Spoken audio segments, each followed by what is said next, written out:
ಎಲ್ರಿಗೂ ನಮಸ್ಕಾರ. ಇವತ್ತಿನ ದ ಡೈಲಿ ಬ್ರೀಫ್ ಎಪಿಸೋಡ್ ಅಲ್ಲಿ 2 ಕತೆಗಳ ಬಗ್ಗೆ ಡಿಸ್ಕಸ್ ಮಾಡೋಣ. ಮೊದಲನೇದಾಗಿ, ಚೈನಾದ ಹೊಸ ರೂಲ್ ಇಂಡಿಯಾದ ಆಟೋ ಇಂಡಸ್ಟ್ರಿಗೆ ಕಂಟಕ ಇದೆ. ಏನಿದು ಕತೆ? ಇದ್ರ ಬಗ್ಗೆ ಚರ್ಚೆ ಮಾಡೋಣ. ಎರಡನೇದು, ಬೆಂಗಳೂರಿನಲ್ಲಿ ಟಿಡಿಆರ್ಗೆ ಹೊಸ ರೂಲ್ಸ್, ಬಿಲ್ಡಿಂಗ್ ರೈಟ್ಸ್ ಮಾರಾಟ ಈಗ ಮತ್ತಷ್ಟು ಸುಲಭ. ಇದೇನು ಅನ್ನೋದ್ರ ಬಗ್ಗೆ ಡಿಸ್ಕಸ್ ಮಾಡೋಣ. ಇವತ್ತು ಫ್ರೈಡೆ 13th ಜೂನ್. ನಾನು ನಿಮ್ಮ ನಿರೂಪಕಿ ಚಂದನಾ ಗೌಡ. ಬನ್ನಿ ಕಾರ್ಯಕ್ರಮವನ್ನ ಶುರು ಮಾಡೋಣ. ದ ಡೈಲಿ ಬ್ರೀಫ್ ಅಲ್ಲಿ ನಾವು ಚೈನಾಗೆ ಹೇಗೆ ಪ್ರಪಂಚದ ಒಂದು ರೇರ್ ಅರ್ತ್ ಎಲಿಮೆಂಟ್ಸ್ ನ ಡಾಮಿನೇಟ್ ಮಾಡುತ್ತೆ ಮತ್ತೆ ಅದನ್ನ ಹೇಗೆ ಪೂರ್ತಿ ಪ್ರಪಂಚದ ಮೇಲೆ ಲೆವರೇಜ್ ಪಾಯಿಂಟ್ ಆಗಿ ಬಳಸುತ್ತೆ ಅನ್ನೋದ್ರ ಬಗ್ಗೆ ಆಗಾಗ ಮಾತಾಡ್ತಿರ್ತೀವಿ ಅಲ್ವಾ. ನಮ್ಗೆ ಚೈನಾ ಜೊತೆ ದಾರಿನ ದಾಟೋ ಯಾವುದೇ ಕಂಟ್ರಿಗೂ ಕೂಡ ಇದೊಂದು ಕ್ರಿಟಿಕಲ್ ವಾಲ್ನರಬಿಲಿಟಿ ಆಗಿದೆ ಅನ್ಸುತ್ತೆ. ನಮ್ಮ ಅತಿ ದೊಡ್ಡ ಚಿಂತೆ ಏನ್ ಗೊತ್ತಾ? ವೆಪನೈಸ್ಡ್ ಇಂಟರ್ ಡಿಪೆಂಡೆನ್ಸ್ ಅಂತ ಕರೆಯೋದ್ರ ಸುತ್ತ ಇದೆ ನೋಡಿ. ಈಗ ಮಾಡರ್ನ್ ಎಕನಾಮೀಸ್ ನಾವು ನೋಡಿದಾಗ ಪ್ರಪಂಚದಾದ್ಯಂತ ಹರಡಿರೋ ಹೈಲಿ ಕಾಂಪ್ಲೆಕ್ಸ್ ಸಪ್ಲೈ ಚೈನ್ಸ್ ಗಳ ಮೇಲೆ ನಡೆಯುತ್ತೆ. ತುಂಬಾ ಹಿಂದೇನಲ್ಲ, ಇದೊಂದು ಗ್ರೇಟ್ ಥಿಂಗ್ ಅನ್ಸ್ತಿತ್ತು. ಹೌದು, ಇದರಿಂದ ಪ್ರತಿಯೊಂದು ದೇಶನೂ ಕೂಡ ಕೆಲವು ವಿಷಯಗಳನ್ನ ಪರ್ಫೆಕ್ಟ್ ಮಾಡೋದ್ರಲ್ಲಿ ಫೋಕಸ್ ಮಾಡ್ತಾ ಇದ್ರು. ಆಮೇಲೆ ಅದನ್ನ ಪ್ರಪಂಚದಾದ್ಯಂತ ಕಡಿಮೆಯಾಗಿ ಮಾರಾಟ ಮಾಡ್ತಿತ್ತು. ಇದೊಂದು ಸಾರ್ವತ್ರಿಕ ಸಮೃದ್ಧಿಗೆ ರೆಸಿಪಿ ಆಗ್ತಿತ್ತು ಕೂಡ. ಚೈನಾ ಪ್ರಪಂಚದ ರೇರ್ ಅರ್ತ್ ಎಲಿಮೆಂಟ್ಸ್ ನ ಆಬ್ಸಲ್ಯೂಟ್ಲಿ ಡಾಮಿನೇಟ್ ಮಾಡುತ್ತೆ. ನಾವು ಮೊದಲೇ ಬರೆದ ಹಾಗೆ ಸದ್ಯಕ್ಕೆ ಚೈನಾ ಪ್ರಪಂಚದ ರೇರ್ ಅರ್ತ್ಸ್ ನ ನೋಡಿದಾಗ ಸುಮಾರು 70% ಮೈನ್ ಮಾಡುತ್ತೆ. ಅದು ಪ್ರಪಂಚದ ರೇರ್ ಅರ್ತ್ಸ್ ನ 85 to 90% ಪ್ರಾಸೆಸ್ ಮಾಡುತ್ತೆ ಕೂಡ. ಇದರಿಂದ ಮೆಟೀರಿಯಲ್ಸ್ ನ ಯೂಸ್ಫುಲ್ ಆದದೆಲ್ಲ ಬದಲಾಯಿಸೋದ್ರಲ್ಲಿ ಒಂದು ಮೋನೋಪೊಲಿ ಕೂಡ ಸಿಗುತ್ತೆ ನೋಡಿ. ಅದು ರೇರ್ ಅರ್ತ್ಸ್ ನ ಬಳಸೋ ಪ್ರಾಡಕ್ಟ್ಸ್ ನ ಕೂಡ ಮಾಡುತ್ತೆ. ಫಾರ್ ಎಕ್ಸಾಂಪಲ್, ಚೈನಾ ಪ್ರಪಂಚದ ರೇರ್ ಅರ್ತ್ ಒಂದು ಮ್ಯಾಗ್ನೆಟ್ಸ್ ನ ನೋಡಿದಾಗ 90% ಗಿಂತ ಹೆಚ್ಚು ಪ್ರೊಡ್ಯೂಸ್ ಮಾಡುತ್ತೆ. ಎಲ್ಲ ಒಂದು ಇಂಟೆನ್ಸ್ ಅಂಡ್ ಪರ್ಪಸ್ಗೆ ಅದಕ್ಕೆ ಇಲ್ಲಿ ಕಂಪ್ಲೀಟ್ ಮೋನೋಪೊಲಿ ಇದೆ. ಕಳೆದ ವರ್ಷ ಉದಾಹರಣೆಗೆ ನಾವು 540 ಟನ್ಸ್ ಆಫ್ ಮ್ಯಾಗ್ನೆಟ್ಸ್ ನ ಇಂಪೋರ್ಟ್ ಮಾಡ್ಕೊಂಡಿದೀವಿ. ಅದರಲ್ಲಿ 80% ಚೈನಾ ಇಂದಾನೆ ಬಂದಿರೋದು. ಯಾವಾಗ್ಲೂ ಒಂದು ಸ್ಟೇಜ್ ನಲ್ಲಿ ಚೈನಾ ತಾನು ಈ ಡಾಮಿನೆನ್ಸ್ ನ ತನಗೆ ಇಷ್ಟವಿಲ್ಲದೆ ಇರೋ ಹಾಗೆ ಯಾವುದೇ ದೇಶಕ್ಕೆ ಒಂದು ಪೇನ್ ಪಾಯಿಂಟ್ ಆಗಿ ಬದಲಾಯಿಸಬಹುದು ಅಂತಾನು ಕೂಡ ಅರ್ಥಕೊಂತು. ಮತ್ತೆ ಇತ್ತೀಚೆಗೆ ನಾವು ನೋಡಿದಾಗ ಅದು ಆ ಅಡ್ವಾಂಟೇಜ್ ನ ಪ್ರೆಸ್ ಮಾಡೋಕ್ಕೂ ಕೂಡ ಶುರು ಮಾಡ್ಕೊಂಡಿದೆ. ಪ್ರಪಂಚಕ್ಕೆ ತನ್ನ ಒಂದು ರೇರ್ ಅರ್ತ್ ಸಪ್ಲೈ ನಾವು ನೋಡಿದಾಗ ಈ ವರ್ಷದ ಏಪ್ರಿಲ್ ಆರಂಭದಲ್ಲಿ ಅದು 7 ಕೀ ಒಂದು ರೇರ್ ಅರ್ತ್ ಎಲಿಮೆಂಟ್ಸ್ ಮತ್ತೆ ಈ ಎಲಿಮೆಂಟ್ಸ್ ನ ಬಳಸ್ಕೊಂಡು ಮಾಡಿದ ಯಾವುದೇ ಮ್ಯಾಗ್ನೆಟ್ಸ್ ಗಳನ್ನ ನಾವು ನೋಡಿದಾಗ ಎಕ್ಸ್ಪೋರ್ಟ್ ಮೇಲೆ ಈ ಒಂದು ರಿಸ್ಟ್ರಿಕ್ಷನ್ಸ್ ಅನ್ನ ಹಾಕ್ತು. ಮೇಲ್ನೋಟಕ್ಕೆ ಆ ಕರ್ಬ್ಸ್ ಯುನೈಟೆಡ್ ಸ್ಟೇಟ್ಸ್ ನ ಟಾರ್ಗೆಟ್ ಮಾಡಿದ ಹಾಗೆ ಕಾಣುತ್ತೆ. ಹೌದು, ಇನ್ನು ಟ್ರಂಪ್ ನ ನಾವು ನೋಡಿದಾಗ ಈ ಒಂದು ಗ್ಲೋಬಲ್ ಸ್ಪ್ಯಾನಿಂಗ್ ಟ್ಯಾರಿಫ್ಸ್ಗೆ ರೆಸ್ಪಾನ್ಸ್ ಆಗಿ ಇದನ್ನ ತೋರಿಸಿದ್ದಾರೆ. ಆದ್ರೆ ನಾವು ಬೇಗನೆ ಅರ್ಥ ಮಾಡ್ಕೊಳ್ಳೋ ಹಾಗೆ ಹೆಚ್ಚು ಕಡಿಮೆ ಪೂರ್ತಿ ಪ್ರಪಂಚದ ಈ ಒಂದು ಕ್ರಾಸ್ ಫೈರ್ ನಲ್ಲಿ ಸಿಗಾಕೊಂಡಿದೆ ನೋಡಿ. ಈಗ ಚೈನಾ ಈ ಎಕ್ಸ್ಪೋರ್ಟ್ಸ್ ನ ಪೂರ್ತಿಯಾಗಿ ತಡಿತಾ ಇಲ್ಲ. ಕನಿಷ್ಠ ಟೆಕ್ನಿಕಲ್ ಆಗಿ ನಾವು ನೋಡಿದಾಗ ತುಂಬಾನೇ ಸೂಕ್ಷ್ಮ ಅಂತ ಅನಿಸ್ತಿದೆ. ಈಗ ಈ ಒಂದು ರಿಜಿಮೆ ಅಡಿಯಲ್ಲಿ ನಿಮ್ಗೆ ರೇರ್ ಅರ್ತ್ ಎಲಿಮೆಂಟ್ಸ್ ಅಥವಾ ಒಂದು ಮ್ಯಾಗ್ನೆಟ್ಸ್ ನ ಬೇಕು ಅಂತಂದ್ರೆ ನೀವು ಸಪ್ಲೈಯರ್ಸ್ ಆಗಿರ್ತೀರಾ ಅಥವಾ ಪ್ರತಿಯೊಂದು ಕೂಡ ಶಿಪ್ಮೆಂಟ್ಸ್ಗೂ ಲೈಸೆನ್ಸ್ ಅನ್ನ ಪಡ್ಕೊಳ್ಬೇಕಾಗತ್ತೆ. ಅದಕ್ಕಾಗಿ ಅವರು ಒಂದು ಲೆಂತಿ ಫಾರ್ಮ್ಸ್ ನ ಫಿಲ್ ಮಾಡಬೇಕು. ನಿಮ್ಗೆ ಆ ಮ್ಯಾಗ್ನೆಟ್ಸ್ ಯಾಕೆ ಬೇಕು ಅಂತ ಡೀಟೇಲ್ಡ್ ಆಗಿ ಹೇಳೋದಾಗಿರ್ಬೋದು ಅಥವಾ ನಿಮ್ಮಿಂದ ಎನ್ರೋಸ್ಮೆಂಟ್ಸ್ ಎಲ್ಲ ಪಡ್ಕೊಳ್ಳೋದು ಯಾವ ರೀತಿ ಮಾಡಬೇಕು ಅನ್ನೋದಾಗಿರ್ಬೋದು. ಇದೆಲ್ಲನೂ ಕೂಡ ಯಾವ ರೀತಿ ನೀವೊಂದು ಯುನೈಟೆಡ್ ಸ್ಟೇಟ್ಸ್ಗೆ ರೀ ಎಕ್ಸ್ಪೋರ್ಟ್ ಮಾಡೋದಿಲ್ಲ ಅಥವಾ ಡಿಫೆನ್ಸ್ ಎಕ್ವಿಪ್ಮೆಂಟ್ ಮಾಡೋಕೆ ಬಳಸೋದಿಲ್ಲ ಅನ್ನೋದ್ರ ಮೇಲೆ ಕನ್ಫರ್ಮೇಶನ್ಸ್ ನ ಕೊಡತ್ತೆ. ಆ ಅಪ್ಲಿಕೇಶನ್ಸ್ಗೆ ಇಂಡಿಯನ್ ಗೌರ್ಮೆಂಟ್ ಇಂದನೂ ಕೂಡ ಈ ಒಂದು ಎನ್ರೋಸ್ಮೆಂಟ್ ಬೇಕೇ ಬೇಕು. ಇದೆಲ್ಲ ಆದ್ಮೇಲೆ ನೀವು ಲಕ್ಕಿ ಆಗಿದ್ರೆ ನಿಮ್ಮ ಒಂದು ಅಪ್ಲಿಕೇಶನ್ ಪಾಸ್ ಆಗತ್ತೆ. ಆದ್ರೂ ಕೂಡ ಈ ಒಂದು ಪ್ರೊಸೆಸ್ ನಿಮ್ಮ ಒಂದು ಟೈಮ್ ಲೈನ್ಗೆ ಸುಮಾರು 45 ದಿನಗಳನ್ನ ಆಡ್ ಮಾಡತ್ತಂತೆ. ನೀವೇನಾದ್ರೂ ಇದರಲ್ಲಿ ಲಕ್ ಅನ್ನ ಪಡ್ಕೊಂಡಿಲ್ಲ ಅಂತಂದ್ರೆ ನಿಮ್ಮ ಅಪ್ಲಿಕೇಶನ್ ಸಿಂಪ್ಲಿ ರಿಜೆಕ್ಟ್ ಆಗತ್ತೆ. ಮೇಲ್ನೋಟಕ್ಕೆ ಇದು ತುಂಬಾ ಸಾಧಾರಣ ಆಗಿ ಕಾಣಿಸಬಹುದು. ಇನ್ನು ಬಿಲಿಯನ್ಸ್ ಆಫ್ ಡಾಲರ್ಸ್ ನ ಈ ಒಂದು ರೆವಿನ್ಯೂ ಇರೋ ಕಂಪನಿಗಳಿಗೆ ಕೆಲವು ಫಾರ್ಮ್ಸ್ ಗಳು ಏನಾಗಬೇಕು, ಆದ್ರೆ ನಮ್ಮ ಒಂದು ಆಟೋಮೇಟಿವ್ ಇಂಡಸ್ಟ್ರಿಯಲ್ಲಿರೋ ಯಾರಿಗೆ ಆಗ್ಲಿ ಈ ಒಂದು ಬ್ಯೂರೋಕ್ರೆಟಿಕ್ ಹರ್ಡಲ್ಸ್ ಏನಿರುತ್ತೆ ಅದರ ಒಂದು ಬೇಸಿಕ್ ಆಪರೇಷನ್ಸ್ ನ ಈ ನೈಟ್ ಮೇರ್ ಆಗಿ ಹೇಗೆ ಬದಲಾಯಿಸುತ್ತೆ ಅನ್ನೋದು ಕೂಡ ತೋರ್ಸತ್ತೆ. ನಾವು ಅದ್ರ ಬಗ್ಗೆ ಮಾತಾಡೋಕ್ಕಿಂತ ಮುಂಚೆ ರೇರ್ ಅರ್ತ್ ಯಾಕೆ ಇಂಪಾರ್ಟೆಂಟ್ ಅನ್ನೋದ್ರ ಬಗ್ಗೆ ಬೇಗನೆ ಹೇಳ್ತೀವಿ ಕೇಳಿ.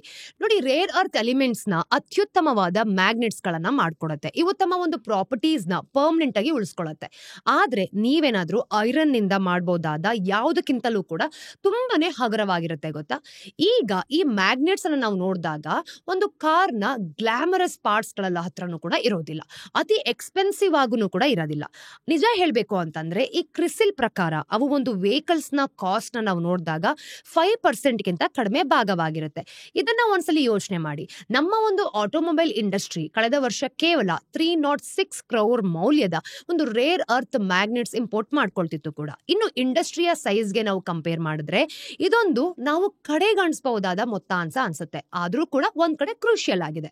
ಮ್ಯಾಗ್ನೆಟ್ಸ್ ಇಲ್ಲದೆ ನೀವು ಮಾಡರ್ನ್ ಕಾರ್ ಹೊಂದೋಕ್ಕಾಗಲ್ಲ ಅಲ್ವಾ. ಈ ಮ್ಯಾಗ್ನೆಟ್ಸ್ ಆಗಿರ್ಬೋದು ಎಲೆಕ್ಟ್ರಿಸಿಟಿ ಮತ್ತೆ ಮೋಷನ್ ನಡುವಿನ ಒಂದು ಪ್ರವೇಶ ದ್ವಾರ ಇದ್ದ ಹಾಗೆ. ಇನ್ನು ಮಾಡರ್ನ್ ಕಾರ್ಸ್ ಈ ಒಂದು ಫ್ಯಾಕ್ಟ್ಸ್ ನ ಬಳಸ್ಕೊಂಡು ಎಲ್ಲಾ ತರಹದ ಫೀಚರ್ಸ್ ಕೆಲಸ ಮಾಡೋ ಹಾಗೆ ಮಾಡುತ್ತೆ. ಇನ್ನು ಎಲೆಕ್ಟ್ರಿಕ್ ವೆಹಿಕಲ್ಸ್ ಅಲ್ಲಿ ನಾವು ನೋಡಿದಾಗ ಇದು ಅತ್ಯಂತ ಆಬ್ವಿಯಸ್ ಆಗಿದೆ ಕೂಡ. ಅಂದ್ರೆ ಫಂಡಮೆಂಟಲಿ ನೀವು ಒಂದು ಜಾಯಿಂಟ್ ಕಾರ್ನ ಒಂದು ಟನ್ಸ್ಗಿಂತ ಹೆಚ್ಚು ತೂಕ ಇರೋದನ್ನ ಕೇವಲ ಎಲೆಕ್ಟ್ರಿಸಿಟಿ ಮೇಲೆ ಓಡಾಡೋ ಹಾಗೆ ಮಾಡುತ್ತೆ. ಇನ್ನು ಹೈ ಗ್ರೇಡ್ ಮ್ಯಾಗ್ನೆಟ್ಸ್ ಇಲ್ಲದೆ ಅದು ಹೆಚ್ಚು ಕಡಿಮೆ ಇಂಪಾಸಿಬಲ್ ಅಂತ ಗೊತ್ತಾಗುತ್ತೆ ನೋಡಿ.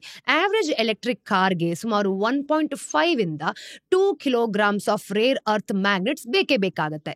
ಆದ್ರೆ ಇದು ಅಲ್ಲಿಗೆ ನಿಲ್ಲೋದಿಲ್ಲ. ಆರ್ಡಿನರಿ ಪೆಟ್ರೋಲ್ ಅಥವಾ ಡೀಸೆಲ್ ಕಾರ್ಸ್ ಗಳಲ್ಲಿನ ಹಲವಾರು ಒಂದು ಸಾಮಾನ್ಯ ಫೀಚರ್ಸ್ ಕೂಡ ಇದೇ ರೀತಿ ಕೆಲಸ ಮಾಡುತ್ತೆ. ಒಂದು ಪವರ್ ವಿಂಡೋ ಉದಾಹರಣೆಗೆ ನಾವು ನೋಡಿದಾಗ ಗ್ಲಾಸ್ ನ ಮೇಲೆ ಅಥವಾ ಕೆಳಗೆ ಮೂವ್ ಮಾಡೋದಕ್ಕೆ ಮ್ಯಾಗ್ನೆಟ್ಸ್ ಇಂದ ಬಿಲ್ಡ್ ಆದ ಒಂದು ಟೈನಿ ಎಲೆಕ್ಟ್ರಿಕ್ ಮೋಟರ್ ಬಳಸುತ್ತೆ. ನಿಮ್ಮ ಒಂದು ವಿಂಡ್ ಶೀಲ್ಡ್ ವೈಪರ್ಸ್ಗೂ ಕೂಡ ಇದೇ ಕತೆ. ಮಳೆ ಬಂದಾಗ್ಲೆಲ್ಲ ಹಿಂದೆ ಮುಂದೆ ಚಲಿಸೋದಕ್ಕೆ ಅವು ಮ್ಯಾಗ್ನೆಟ್ಸ್ ಇರೋ ಸಣ್ಣ ಮೋಟರ್ಸ್ ಗಳ ಮೇಲೆ ರಿಲೇ ಆಗತ್ತಲ್ವಾ, ಅದೇ ರೀತಿ. ಈಗ ನಿಮ್ಮ ಕೈಗೆ ರೇರ್ ಅರ್ತ್ ಮ್ಯಾಗ್ನೆಟ್ ಸಿಗದಿದ್ರೆ ನೀವು ಆ ಯಾವುದೇ ಸಿಸ್ಟಮ್ ಗಳನ್ನ ಬಿಲ್ಡ್ ಮಾಡಕ್ ಆಗೋದಿಲ್ಲ.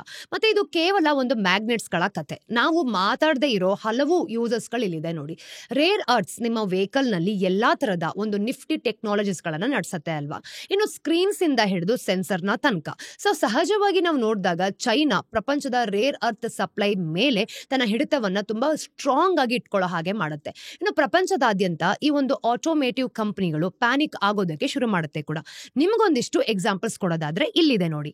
ಒಂದು ಇಂಡಸ್ಟ್ರಿ ಅಸೋಸಿಯೇಷನ್ ಪ್ರಕಾರ ಈ ಕರ್ಬ್ಸ್ ಗಳಿಂದ ಹಲವು ಒಂದು ಯುರೋಪಿಯನ್ ಆಟೋ ಸಪ್ಲೈಯರ್ಸ್ ಮತ್ತೆ ಆಪರೇಷನ್ಸ್ ನ ಹಾಲ್ಟ್ ಮಾಡೋ ಒಂದು ಸ್ಥಿತಿಗೆ ತಳ್ಳಲ್ಪಟ್ಟಿದೆ. ಅಂದ್ರೆ ಜಪಾನ್ ನ ಸುಜುಕಿ ಮೋಟರ್ಸ್ ನಾವು ನೋಡಿದಾಗ ಇತ್ತೀಚೆಗೆ ತನ್ನ ಒಂದು ಫ್ಲಾಗ್ಶಿಪ್ ಶಿಫ್ಟ್ ಕಾರ್ಸ್ ಗಳ ಪ್ರೊಡಕ್ಷನ್ ನ ಸಸ್ಪೆಂಡ್ ಮಾಡಬೇಕಾಯಿತು. ಇನ್ನು ಯುನೈಟೆಡ್ ಸ್ಟೇಟ್ಸ್ ನ ಆಟೋ ಮ್ಯಾನುಫ್ಯಾಕ್ಚರರ್ಸ್ ನ ನೋಡಿದಾಗ ಈ ಸ್ಯಾಂಕ್ಷನ್ಸ್ ಗಳ ಒಂದು ಒರಿಜಿನಲ್ ಟಾರ್ಗೆಟ್ ಇಲ್ಲಿದೆ. ಈ ಕರ್ಬ್ ಸೆಕ್ಟರ್ಸ್ ಗೆ ನಾವು ಸೀರಿಯಸ್ ರಿಸ್ಕ್ ಅನ್ನ ತಗೋಬರ್ಬೋದು ಅಂತ ಎಚ್ಚರಿಸಿದ್ದಾರೆ.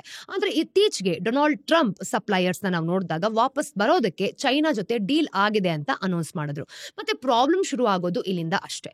ಆಟೋಮೊಬೈಲ್ ಮ್ಯಾನುಫ್ಯಾಕ್ಚರರ್ಸ್ ಗಳು ಮಾತ್ರನೇ ರೇರ್ ಅರ್ತ್ ಮ್ಯಾಗ್ನೆಟ್ಸ್ ಬೇಕಾಗಿರೋದಂತಲ್ಲ. ಎಲ್ಲಾ ತರದ ಒಂದು ಇಂಡಸ್ಟ್ರೀಸ್ ನಾವು ನೋಡಿದಾಗ ಸೋಲಾರ್ ಪ್ಯಾನೆಲ್ಸ್ ಮ್ಯಾನುಫ್ಯಾಕ್ಚರರ್ಸ್ ಮಾಡೋರಿಂದ ಹಿಡಿದು ಫೈಬರ್ ಆಪ್ಟಿಕ್ಸ್ ಒಂದು ಕ್ರಿಯೇಟ್ ಮಾಡೋ ತನಕ ಎಲ್ರಿಗೂ ಕೂಡ ಇದೇ ಕರ್ಬ್ಸ್ ಗಳಿಂದ ಹೊಡ್ತಾ ಬಿದ್ದಿದೆ. ಇನ್ನು ಇಂಡಿಯನ್ ಆಟೋ ಮ್ಯಾನುಫ್ಯಾಕ್ಚರರ್ಸ್ ಕೂಡ ಪ್ರಪಂಚದಾದ್ಯಂತ ತಮ್ಮ ಒಂದು ಪೀರ್ಸ್ ಎದುರಿಸದೆ ಇರೋದ್ರಿಂದನೂ ಕೂಡ ಪ್ರಾಬ್ಲಮ್ಸ್ ಅನ್ನ ಎದುರಿಸ್ತಾ ಇದ್ದಾರೆ. ಆದ್ರೆ ಹೇಗೆ ಏನು ನಮ್ಗೆ ಪರಿಸ್ಥಿತಿ ಇನ್ನೂ ಕೆಟ್ಟದಾಗಿದೆ ಅಂತ ಅನ್ಸುತ್ತೋ ಅದು ಇಲ್ಲಿ ಗೊತ್ತಾಗುತ್ತೆ.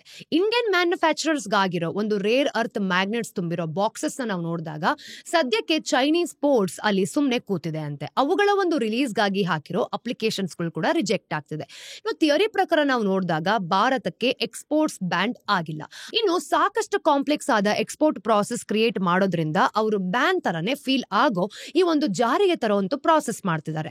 ಕನಿಷ್ಠ ಇಲ್ಲಿವರೆಗೂ ಕೂಡ ಚೈನೀಸ್ ತಮ್ಮ ಒಂದು ಆಟೋ ಇಂಡಸ್ಟ್ರಿಗೆ ಒಂದೇ ಒಂದು ರೇರ್ ಅರ್ತ್ ಎಕ್ಸ್ಪೋರ್ಟ್ ಕೂಡ ಅಪ್ರೂವ್ ಮಾಡಿಲ್ಲ ಅನ್ಸುತ್ತೆ. ನಮ್ಮ ಒಂದು ಆಟೋ ಇಂಡಸ್ಟ್ರಿ ಮಾಡಿದ ಸುಮಾರು 30 ಅಪ್ಲಿಕೇಶನ್ಸ್ ಮೇಲೆ ಅದು ಸುಮ್ನೆ ಕೂತಿದೆ. ಇನ್ನು ಅವ್ರು ತಗೊಂಡಿರೋ ಡಿಸಿಷನ್ಸ್ ಕೂಡ ಏನು ಅತ್ಯುತ್ತಮವಾಗಿಲ್ಲ ಬಿಡಿ. ಅಂದ್ರೆ ಈ ಒಂದು ಸೋನಾ ಕೋಮ್ಸ್ಟಾರ್ ನಾವು ನೋಡಿದಾಗ ಎಕ್ಸಾಂಪಲ್ ಅಲ್ಲಿ ನೋಡೋಣ.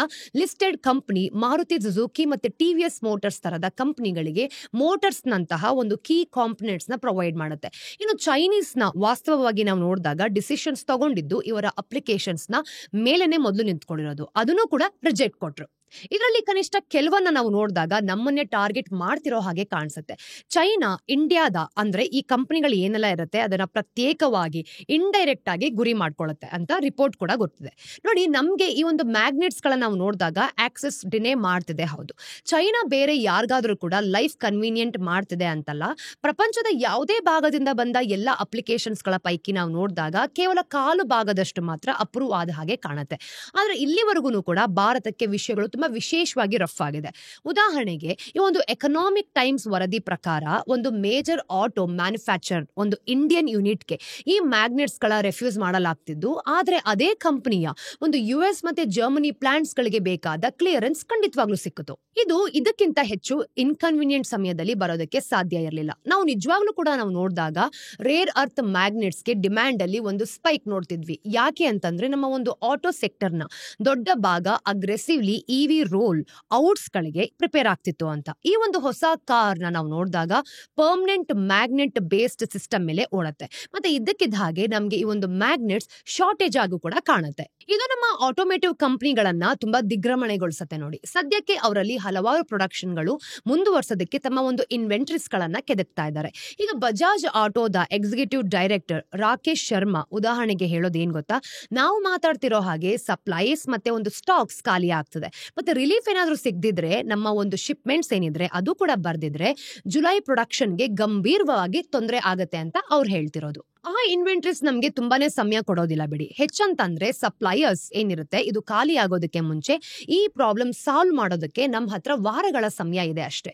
ದ ನ್ಯೂ ಇಂಡಿಯನ್ ಎಕ್ಸ್‌ಪ್ರೆಸ್ ಉದಾಹರಣೆಯಲ್ಲಿ ನಾವು ನೋಡೋದಾದ್ರೆ, Bengaluru based EV startup founder ಒಬ್ಬರು ಹೇಳಿದನ್ನ ಕೋಟ್ ಮಾಡಿದೆ. ಅಂದ್ರೆ ಆಲ್ಟರ್ನೇಟಿವ್ ಇಲ್ಲದಿದ್ರೆ ಕೆಲವು ಮ್ಯಾನುಫ್ಯಾಕ್ಚರರ್ ಮುಂದಿನ ಕೆಲವು ವಾರಗಳಲ್ಲಿ ಪ್ರೊಡಕ್ಷನ್ ಹಾಲ್ಟ್ ಮಾಡಬೇಕಾಗಬಹುದು ಅಂತ. ಇನ್ನು ಸಿಚುವೇಶನ್ ಹೀಗೆ ಮುಂದುವರೆದ್ರೆ ಇಂಡಸ್ಟ್ರಿಗೆ ಒಂದು ಕ್ರೈಸಿಸ್ ಕಾದಿರ್ಬೋದು. ಅಂದ್ರೆ ಮಾರುತಿ ಉದಾಹರಣೆಗೆ ನಾವು ನೋಡೋದಾದ್ರೆ, ಮಿನಿಸ್ಟ್ರಿ ಆಫ್ ಹೆವಿ ಇಂಡಸ್ಟ್ರೀಸ್ಗೆ ಏನಾದ್ರೂ ಮಾಡಿದ್ರು ಕೂಡ ಮುಂದಿನ ತಿಂಗಳ ಆರಂಭದಲ್ಲೇ ತನ್ನ ಒಂದು ಫ್ಲಾಗ್ಶಿಪ್ ಕಾರ್ ಮಾಡೆಲ್ಸ್ ಗಳಲ್ಲಿ ಒಂದನ್ನ ಮಾಡೋದನ್ನ ನಿಲ್ಲಿಸಬೇಕಾಗತ್ತೆ ಅಂತ ಹೇಳ್ತಿದೆ.